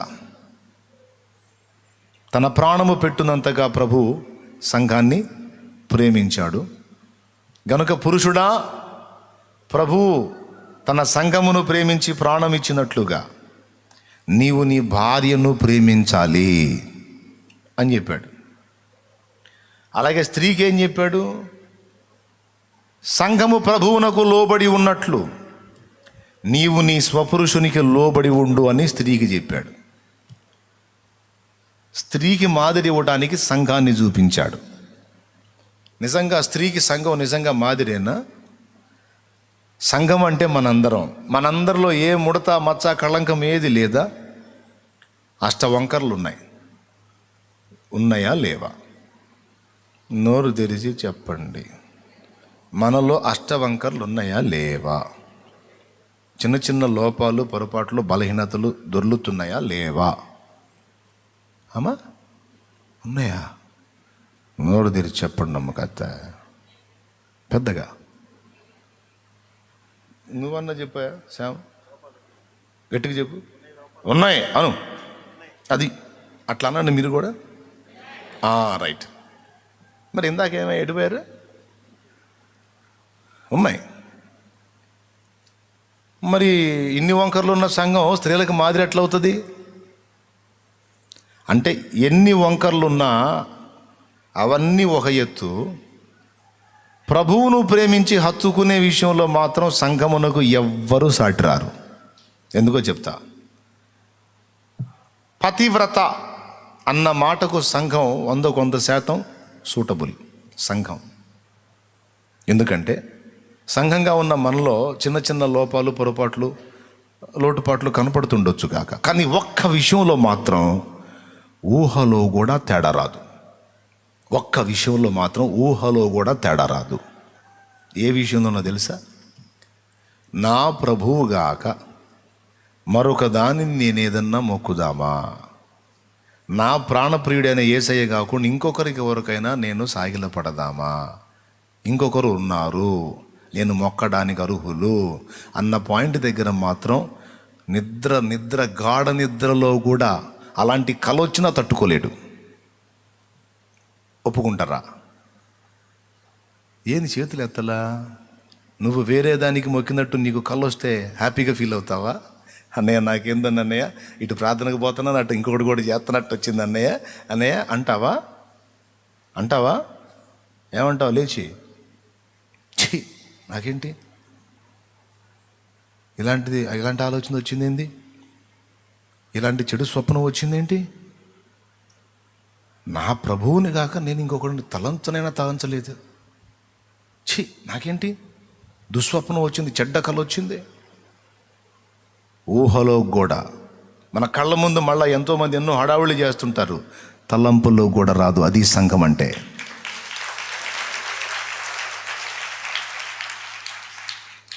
అర్థమైందా? అందుకు మాదిరి ఇచ్చాడు అన్నమాట. రోషంగా ఉంటుంది అక్కడ సంఘం, రోషంగా ఉంటుంది సంఘం. మన కళ్ళ ముందు ఎన్ని ఆకర్షణీయమైన హడావుళ్ళు జరిగినా ఒక పతివ్రత అయినటువంటి స్త్రీ లక్షణం అది. తన భర్త కంటే అందగాడు, ఆటగాడు, పోటుగాడు, నీటుగాడు ఎలాంటోడు కనపడిందా, నా భర్త నా తలంపుల్లో కూడా నిన్ను రానివ్వను అనేదే పతివ్రత అయిన స్త్రీ.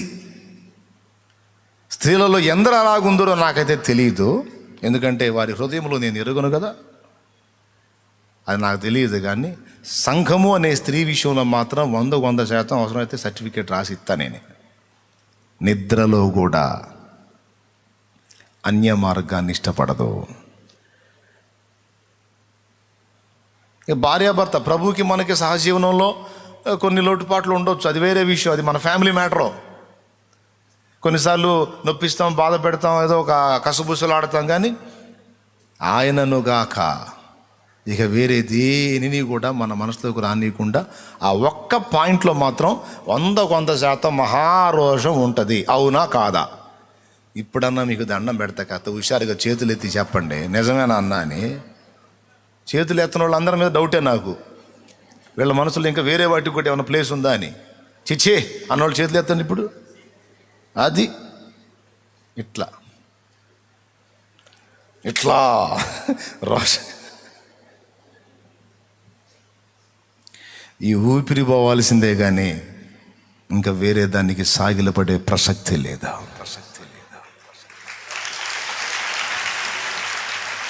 హల్లెలూయా.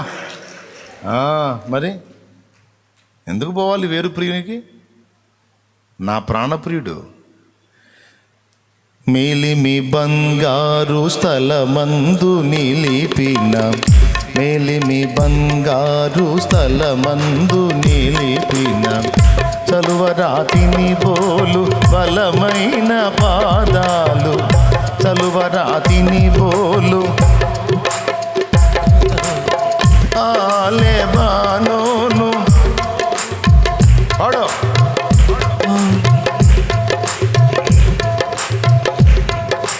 బలవంతుడగువాడు బహుప్రియుడా తండు, బలవంతుడగువాడు బహుప్రియుడా తండు, ఎంతో ఎంతో సుందరుడమ్మ తాను, నేనెంతో మురిసిపోయాను, ఎంతో సుందరుడమ్మ తాను. దేవునికి మహిమ. దేవునితో స్నేహం చేయాలి, దేవుడు నాతో గడపాలని అందరికీ కోరిక ఉంటుంది. మరి దేవుడు ఏం వెతుకుతున్నాడో మనలో చూసుకోవాలిగా. మొట్టమొదటిది ఆయన విషయమైన రోషం. అందుకే వేరే స్త్రీలను ఎవరిని చూపించకుండా సంఘమును చూపించాడు. అంత నమ్మకం మన మీద ఆయనకి. నా బిడ్డ నిద్రలో కూడా నేను కాకుండా ఇంకొకళ్ళని ఊహించడు. నా కుమారుడు నిద్రలో కూడా, పరధ్యానంలో ఉన్నప్పుడు కూడా, ఒకవేళ మత్తు ఇంజెక్షన్ చేస్తే ఘోరమైన మత్తులో ఉండి కూడా ఇంకొక ప్రస్తావన తెస్తే ఒప్పుకోడు. నేనే అతని జీవితం, నేనే ఆమె జీవితం, నేను కాదు అంటే ఊరుకోడు. బా, ఇది మాత్రం తిరుగులేదు, ఇక్కడ రాజీ లేదు. అందుకే స్త్రీలారా, సంఘము క్రీస్తును ప్రేమించి క్రీస్తుకు లోబడింది కదా, అలాగ మీరు మీ స్వపురుషులకు లోబడండి అని సంఘాన్ని ఎందుకు చూపించాడో తెలుసా? సంఘంలో చిన్న చిన్న లోపాలు, లోటుపాట్లు ఉండి ఉండొచ్చు, కానీ పరపురుషుల విషయంలో సంఘము నిద్రలో కూడా ఒప్పుకోదు. అలాగే నీవు పరపురుషుని విషయంలో పొర్రపాటును కూడా లోబడరాదు. నీవు నీ స్వపురుషునికే లోబడాలి అన్న నియమాన్ని చూపించడానికి సంఘాన్ని ఎత్తాడు. అది కాబట్టి ఇక్కడ రోషం ప్రస్తావన వచ్చింది కనుక ఈ మాటలు చెప్పాను నేను. సో దేవుడు ఆయన విషయమైన రోషం మనలో ఏ స్థాయిలో ఉందనేది ఖచ్చితంగా వెతుకుతాడు. దేవునికి మహిమ.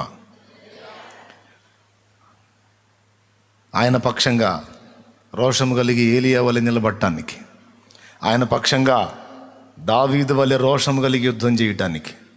మరి అంతే కదండి, సున్నతి లేని ఆ ఫిలిస్తీయుడు జీవం గల దేవుని సైన్యాన్ని తిరస్కరిస్తున్న ఎంత ధైర్యం వీడికి! రోషం ఆగలేదు, ఉరికాడు, పోయి కొట్టేశాడు. వెతుకుతాడు దేవుడు. అలాంటి రోషం ఉందా? రాజీ పడే మెతక మైండ్ ఉందా? మెతక ధోరణి ఉందా? అబ్రహాములు అది కనపడలా. తన జీవితం తెలియనప్పుడు ఏదో సాగిందిలే, కానీ తెలిసిన తర్వాత ఎన్నడూ జీవము గల ప్రభువును తప్ప వేరే మార్గాన్ని వెళ్ళిన చరిత్ర అబ్రహాం జీవితంలో కనబడదో. అది అబ్రహాంలో రోషం. వద్దొద్దులే, కొట్టొద్దులే, ఏం పర్వాలేదు. మొట్టమొదటిది విశ్వాసం అయితే, రెండవది రోషం, మూడవది దేవునిలో మనం గుర్తుపట్టగలిగే మరొకటి వ్యూహం. కొంతమంది హడావుడిగా వస్త్రాలు చించుకొని పరిగెత్తినట్టు దేవుడు స్పందించడు. దేవుడు బరువుగా కదులుతాడు, ఆచితూచి కొడతాడు, ఒక వ్యూహం ప్రకారం పనిచేస్తాడు. ఆయన స్నేహం చేయగోరిన వారిలో కూడా వ్యూహం ఉందా లేదా చూస్తాడు. వ్యూహం అంటే తెలుసా? ఆవేశపడి పరిగెత్తడం కాదు, ఒక పద్ధతి ప్రకారం పనిచేయటం, ఒక క్రమమును అనుసరించి పనిచేయటం, ఒక ప్లాన్ ప్రకారం వర్క్ చేయటం. దేవునికి మహిమ. హల్లెలూయా. ఒక మతోన్మాది యేసుక్రీస్తు మీద పుస్తకాలు రాశాడు, అబద్ధ పుస్తకాలు. ఇందాక నేను చెప్పిన లాంటి ఒకటో రెండో మూడో ఎన్నో రాశాడు కొన్ని సంవత్సరాల క్రితం. రాసినప్పుడు ఆ మతోన్మాదులు అన్న మాటలు ఏంటంటే, ఇవన్నీ మేము 1,00,000 పంచాలి అందరికీ అని ప్రకటన చేశారు. అది విన్న తర్వాత ప్రభువుని విమర్శిస్తూ ఉన్నప్పుడు బాగా గాయం, నొప్పి. కానీ తిరిగి మనం దూషణ చేస్తే సువార్తను ప్రకటించలేం, గాయపరిచే సువార్త ప్రకటించలేం కదా. సరే, వాడు వెధవై తిట్టాడనుకో, మనం కూడా దూషణకు దిగితే కష్టం అవుతుందని రగిలిపోతుంది. ఎట్లా చేయాలా?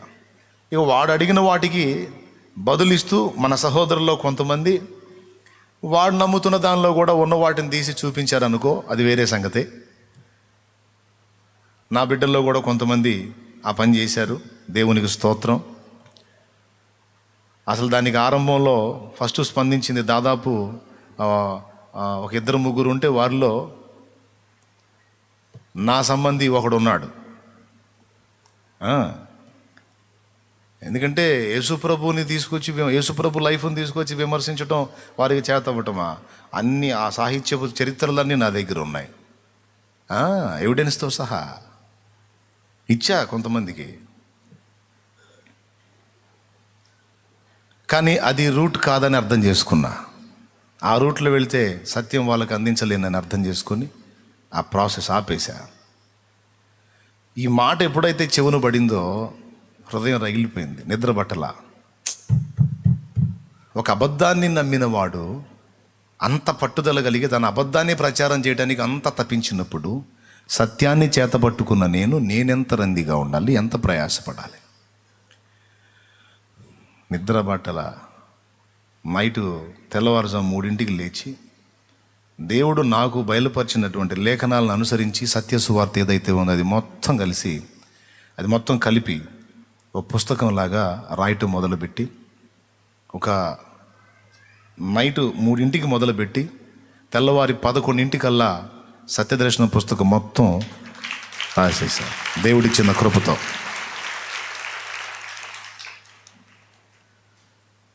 వ్యూహం దేవుడు చెప్పాడు. ఆవేశం వస్తుంది, ప్రభా ఇట్లా అంటున్నారు తండ్రి, ఇంత దారుణంగా దూషిస్తున్నారు ప్రభా, కడుపు రగిలిపోతుంది తండ్రి అంటే, ఆగు వస్త్రములు చించుకొని రాదు, ఒక వ్యూహం ప్రకారం పనిచేయి. రోషం ఉంది కదా, ఒక పద్ధతి ప్రకారం పనిచేయి. ఏం చేయాలి? రాయ్ నేను నీకు అందించిన ఆ సువార్త సత్యమంతా పుస్తకంలో రాయి. మొత్తం రాశా. అంతా అయిపోయిన తర్వాత దాన్ని అచ్చు వేసి, ఆ మతోన్మాది 1,00,000 పంచాడో లేదో తెలియదు కానీ 3 లక్షలకు పైచిలుకు ఇప్పటికి పనిచేశాను.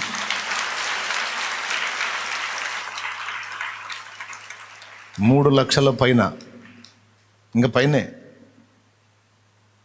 రాష్ట్రం మొత్తం వెళ్ళిపోయినాయి. సత్య సువార్త 3 మతాల సారం, 3 మతాల విశ్వాసాన్ని ప్రశ్నిస్తూ. దేవునికి స్తోత్రం. తెలుసా, ఇది దేవుని గొప్పతనం, నా గొప్పతనం కాదులే, ఆయనకేం మహిమ. అంటే ఆవేశపడటం కాదు, సైలెంట్గా పనిచేయాల. ఈ ఒక జోక్ చెప్తా మీకు ఈ సందర్భంలో. కొత్తగా పెళ్ళయింది భార్య భర్త ఇద్దరు. అమ్మాయి కాపురానికి వెళ్ళింది. జోకేనండి, భలే ఉంటుందేనండి. అమ్మాయి కాపురానికి వెళ్ళింది. కొద్ది రోజులకి, కొన్ని నెలలకి తల్లిదండ్రి అమ్మాయిని చూద్దామని వెళ్ళారు అల్లుడు గారింటికి. అల్లుడు అమ్మాయి ఇద్దరే, అత్త మామ వెళ్ళారు. అదేంది అల్లుడికి తల్లిదండ్రులు లేరా అని అడగొద్దు, లేరు.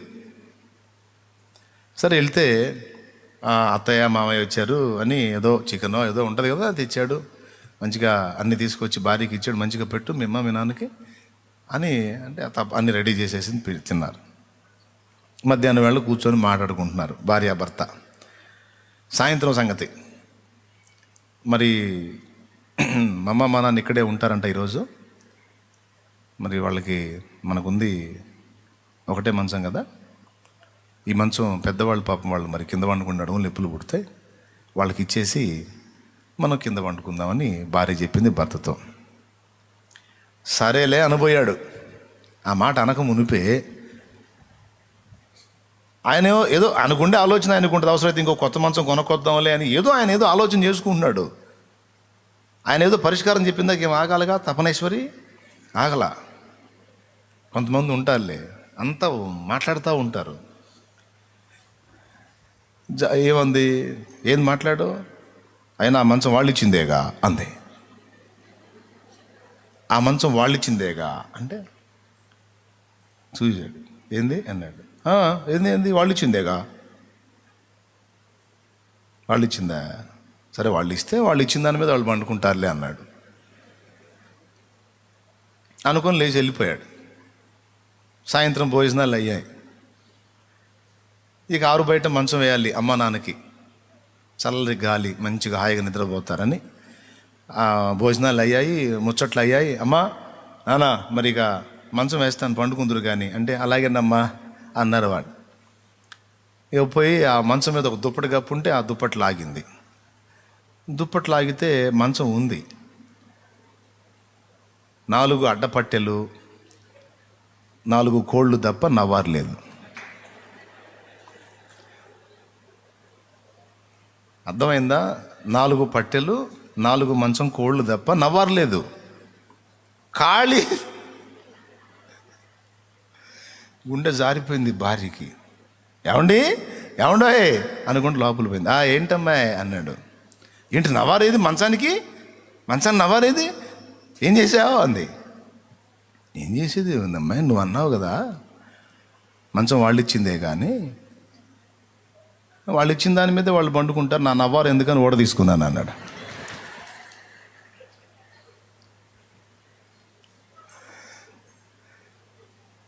నా నవ్వారు ఎందుకు ఓడ తీసుకున్నాను. అమ్మ నువ్వు మహా గడుగులాగున్నావు, నువ్వు అసలు ఏంటి ఇంత ఇట్లా చేసావు ఏంటి అంటే, మరి నువ్వేమన్నావు?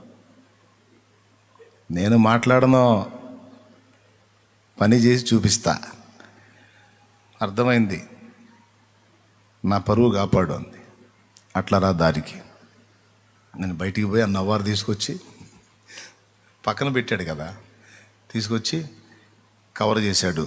ఏం లేదండి, అది లూజ్ అయిపోయింది, మీరు పెద్దవాళ్ళు కదా నడుములు పట్టుకుంటాయని ఓడ తీశాను. ఎంతసేపు మిమ్మాయి నేను కలిసి 5 నిమిషాలు అల్లేయం, అట్లా కూర్చోండి అని కూర్చోబెట్టి టక అల్లేసి మంచం ఇచ్చేశాడు. చెప్పాడు, ఇక అప్పుడు వార్నింగ్ ఇచ్చాడు. నా ట్రీట్మెంట్ ఇలానే ఉంటుంది. పిచ్చి డైలాగులు వేసావనుకో, నేనేం మాట్లాడినా పని జరిగిద్దంతే. నా వ్యవహారం కూడా అలానే ఇష్టపడతా నేను. హడావుడిగా మాట్లాడి గందరగోళం చేసి బట్టలు దించుకొని అనేది ఏముంటుందో, సైలెంట్గా పని అవుతూ ఉంటుంది అనమాట. ఎక్కడ ఏదో వాళ్ళు అది అవుతుంటుంది. అది వ్యూహం అంటే. రాజులు ఎంతమంది, అబ్రహాం సైన్యం ఎంతమంది? రాజులు ఎంతమంది, అబ్రహాం సైన్యం ఎంతమంది? 318 మంది అబ్రహాం సైన్యం. ఇంట పుట్టి అలవరచబడిన దాసులు 318 మంది. రాజులు వాళ్ళ సైన్యం ఒకసారి తీయొచ్చుగా, చదవచ్చుగా. అయిపోయింది. ఇంకా మీకు కార్యక్రమంలో తర్వాయ భాగం వచ్చే కూటం తీలేదా? ఆదికాండం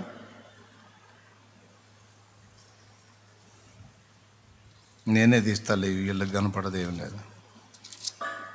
అయ్యో చూడు, 14వ అధ్యాయం, ఆదికాండం 14వ అధ్యాయం 14వ వచనం చదువు.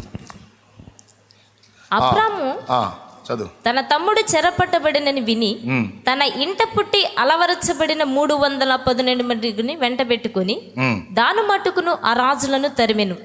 ఏ రాజులు? ఎంతమంది రాజులు? 9వ వచనంలో అనగా ఏలాము రాజైన కెదర్లాయోమోను,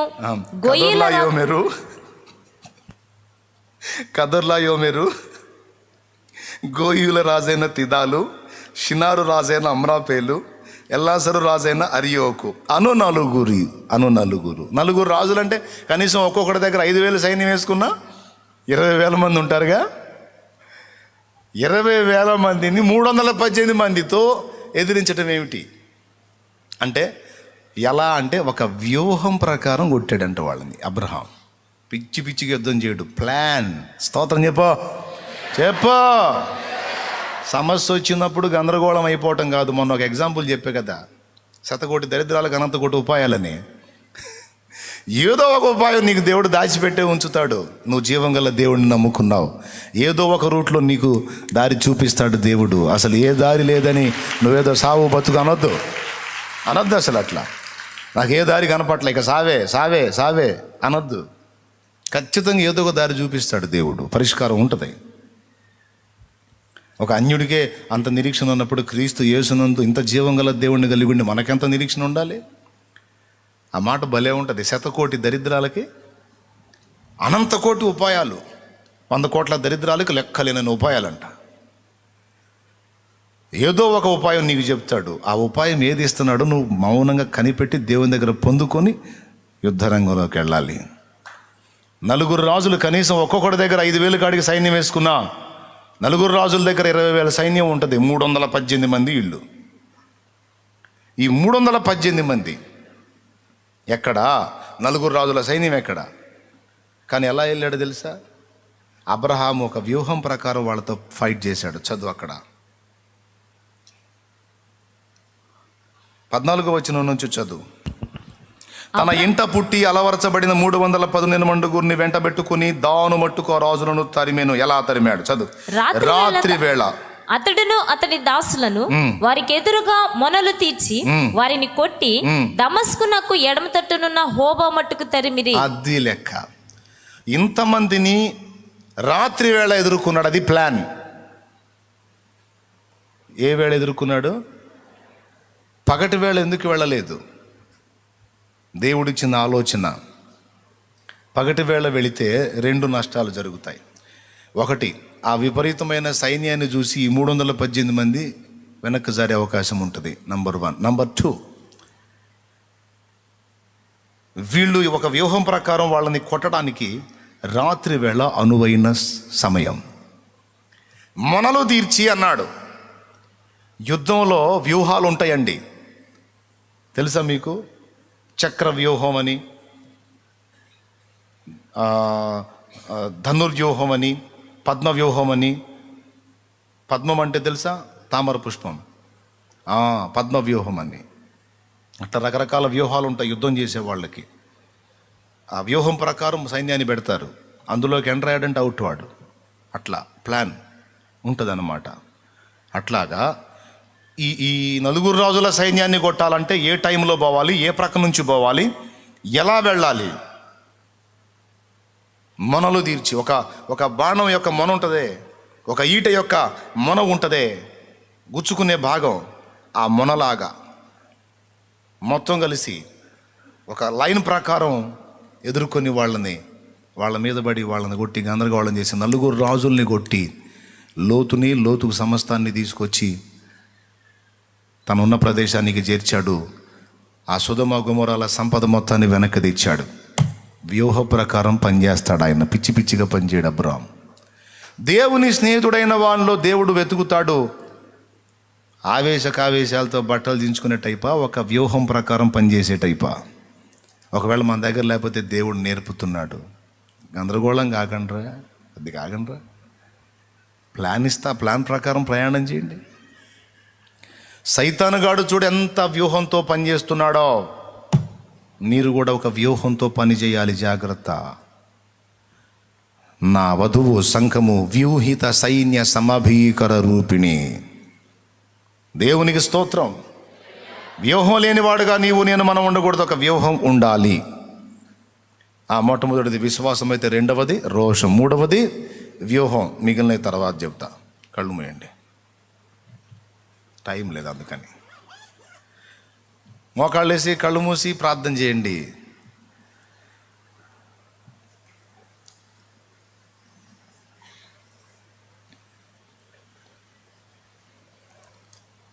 యేసు ప్రభుని ఎట్టి పరిస్థితుల్లోనూ విసర్జించడానికి వీల్లేదు. హృదయంలో కూడా, ఆలోచనల్లో కూడా, తలంపుల్లో కూడా, కలలో కూడా వేరేదని రానికుండా జాగ్రత్త పడాలి. అంత పవిత్రంగా, అంత స్థిరముగా మనం క్రీస్తు యేసునందు విశ్వాస విషయంలో ఉండాలి. చెంచల బుద్ధి తగదు.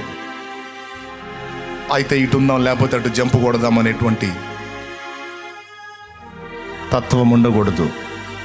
అలాంటి మనసున్న వాళ్ళు ఎప్పటికైనా యేసును వదిలిపెట్టి వెళ్ళిపోతారు. వాళ్ళు ఆయన వదిలిపెట్టి వెళ్ళిపోయే పరిస్థితి ఆయనే వాళ్ళకి కల్పిస్తాడు, డౌట్ లేదు అందులో. నిద్రలో కూడా మనలో ఆలోచన ఉండకూడదు. నా ఊపిరి ఉన్నంత వరకు నువ్వే అనేది ఒకటి. 2వది, ఆయనతో స్నేహం చేయగోరే వాళ్ళు ఆయన వెతికేటువంటి లక్షణాలు. ఆయనను నమ్మి, ఆయనను విశ్వసించి, ఆయన మీద ఆనుకునేటువంటి తత్వం. 2వది, ఆయన కొరకైన రోషం. 3వది, ఆయన పక్షంగా క్రియ చేయటంలో వ్యూహం. మనలో దేవుడు వెతుకుతాడు. గాలికి కదులుతున్న రెల్లులాగా కదిలిపోరాదు. స్థిరముగా నిలవాలి. చూసి దేవుని దగ్గర ఒక వ్యూహాన్ని పొంది ఒక స్టెప్ తీసుకుంటే, ఒక అడుగేస్తే సైతాను గాడికి దిమ్మ తిరగాలి. ప్రార్థన చేయి. అవును దేవా, నాకు నువ్వు ఆలోచన చెప్తావు, ఐడియా ఇస్తావు. ఎన్ని సమస్యలైనా, 100,000,000 సమస్యలైనా, అనంత కోటి ఉపాయాలు నీ దగ్గర ఉన్నాయి. నువ్వు ఇస్తావు దేవా. నువ్వు పరిష్కరించలేని సమస్య అంటూ ఏది లేదు. మాకు అసాధ్యమైనవి ఎన్నైనా అన్నిటినీ నీవు సాధ్యపరచగల దేవుడవు. నీకు స్తుతి. క్యారెక్టర్ ఉన్న దేవుడవు. నా పాపమును మోయటానికి ప్రాణమే పణంగా పెట్టిన ప్రేమామూర్తివి. న్యాయవంతుడవు, నీతిమంతుడవు, సత్యవంతుడవు, ధర్మాత్ముడవు. నేను అనుసరించడానికి అద్భుతమైన మార్గదర్శివి, మార్గానివి, మాదిరివి ప్రభు. పాపినైన నేను దైవము అన్న అంతస్తుకు చేరడానికి తగిన వ్యక్తివి. నన్ను చేర్చడానికి మాదిరి ఇచ్చిన వాడివి. ఒక పాపాత్ముని మహానుభావునిగా చేయడానికి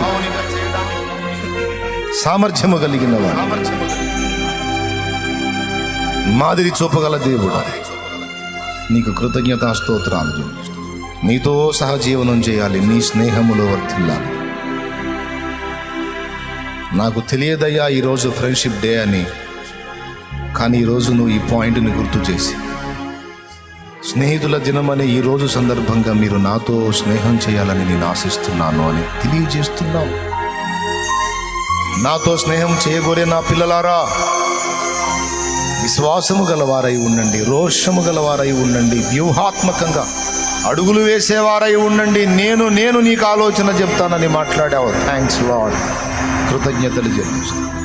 మా బిడ్డలందరి హృదయాల్లో ఈ మాటలు స్థిరపరిచి, నీ బిడ్డలందరినీ యోధులుగా, నీ కొరకు రోషము కలిగిన వారుగా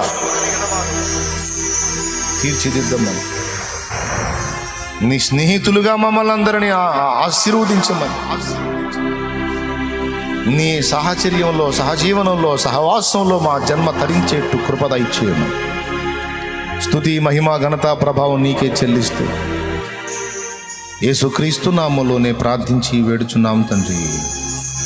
ఆమేన్, ఆమేన్. అందరూ పైకి లేచి నిలబడి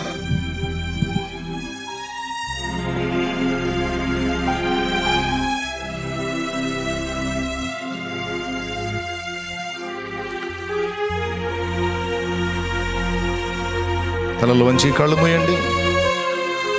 మీ పరిస్థితులను బట్టి ప్రార్థన చేస్తాను. పరిశుద్ధ తండ్రి, నా ఎదుట నిలిచినటువంటి బిడ్డలు నానావిధ సమస్యలు, బాధలు, శోధనలు, వేదనలతో ఉండి ఉండవచ్చు. కానీ మమ్మల్ని ప్రేమించే దేవుడో, ప్రాణం పెట్టిన దేవుడో, ప్రాణం కంటే ఎక్కువగా మమ్మల్ని ప్రేమించిన వాడు, మమ్మల్ని శ్రమల్లో నలుపుతావా? ఒకవేళ అది మాకు అవసరమైతే దాన్ని రాణిస్తావు. ఒకవేళ మా అందరికీ అనుమతించబడిన శ్రమలు, సమస్యలు మాకు అవసరమైతే వాటి విషయంలో మేమేమి అభ్యంతరపడం. నీకే స్తోత్రం. ఒకవేళ నీ చిత్తమైన ఎడల వాటిని మా మీద నుండి, మా యుద్ధ నుండి తొలగించి నీ సమాధానమును, స్వస్థతను, ఆదరణను, ఆశీర్వాదాన్ని ప్రసాదించమని ప్రాధేయపడుతున్నాం.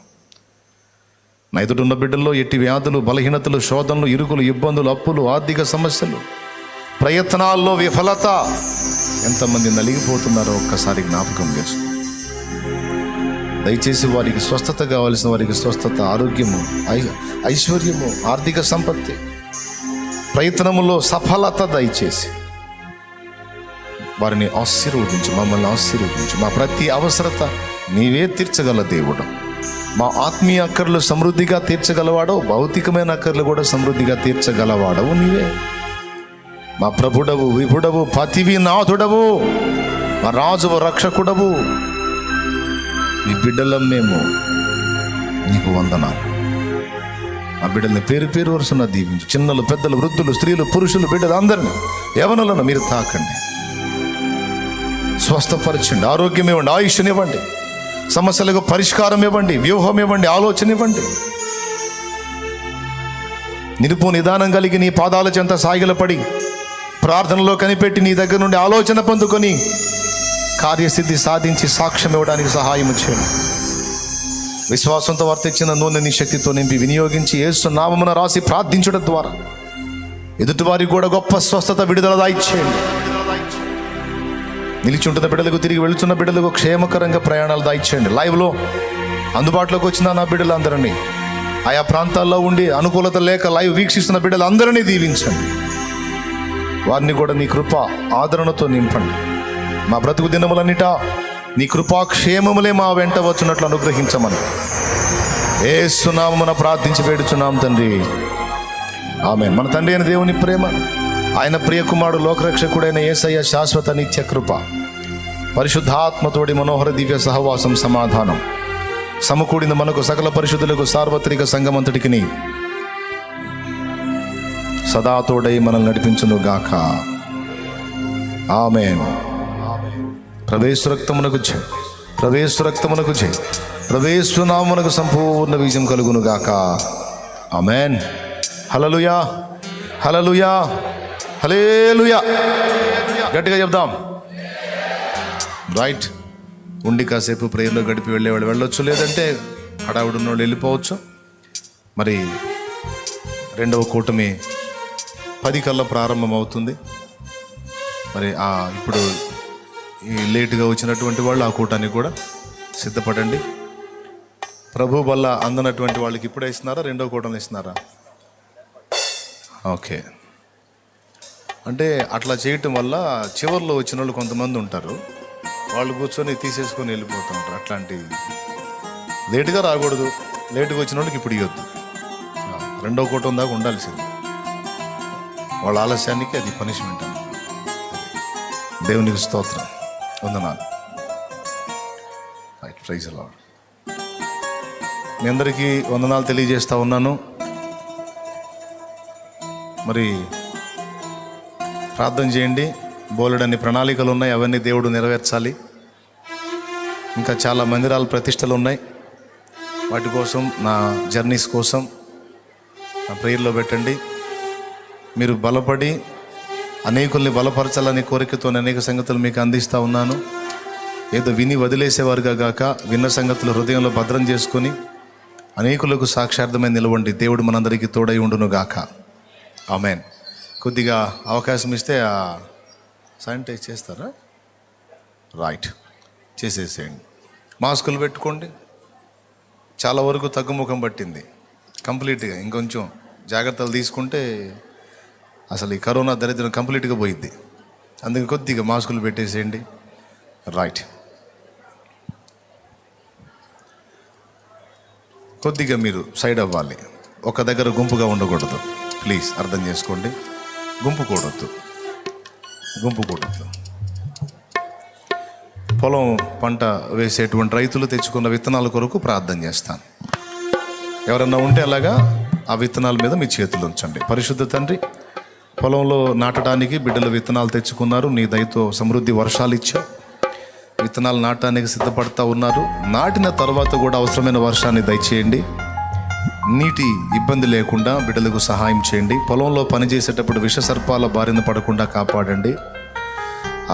పురుగు మందులు గట్రా వాడేటప్పుడు బిడ్డలకు ఎలాంటి ప్రాణ ప్రమాదాలు కలగకుండా కాపాడండి. అనారోగ్య సమస్యలు రాకుండా కాపాడండి. విత్తనం నాటింది మొదలు పంట చేతికొచ్చేంత వరకు కావలసిన సమస్తము ధారాళంగా దయచేసి సంతోషగానంతో పనులు మోసేట్టుగా బిడ్డలను ఆశీర్వదించండి. రైతు సంతోషంగా, క్షేమంగా, ఆనందంగా ఉంటే నా దేశము క్షేమంగా ఉంటుంది. రైతు కన్నీరు విడిస్తే అది నా దేశానికి శాపమై ఉంటుంది. కనుక దేవా, రైతాంగాన్ని జ్ఞాపకం చేసుకో. వారి వ్యవసాయాన్ని దీవించు. వారు నాటిన విత్తనం చక్కగా మొలిచి, ఎదిగి, ఫలించి 100 ఫలం వారి చేతికి వచ్చేటట్టు నా బిడ్డలందరికీ, మాకందరికీ కృప దయచేయమని.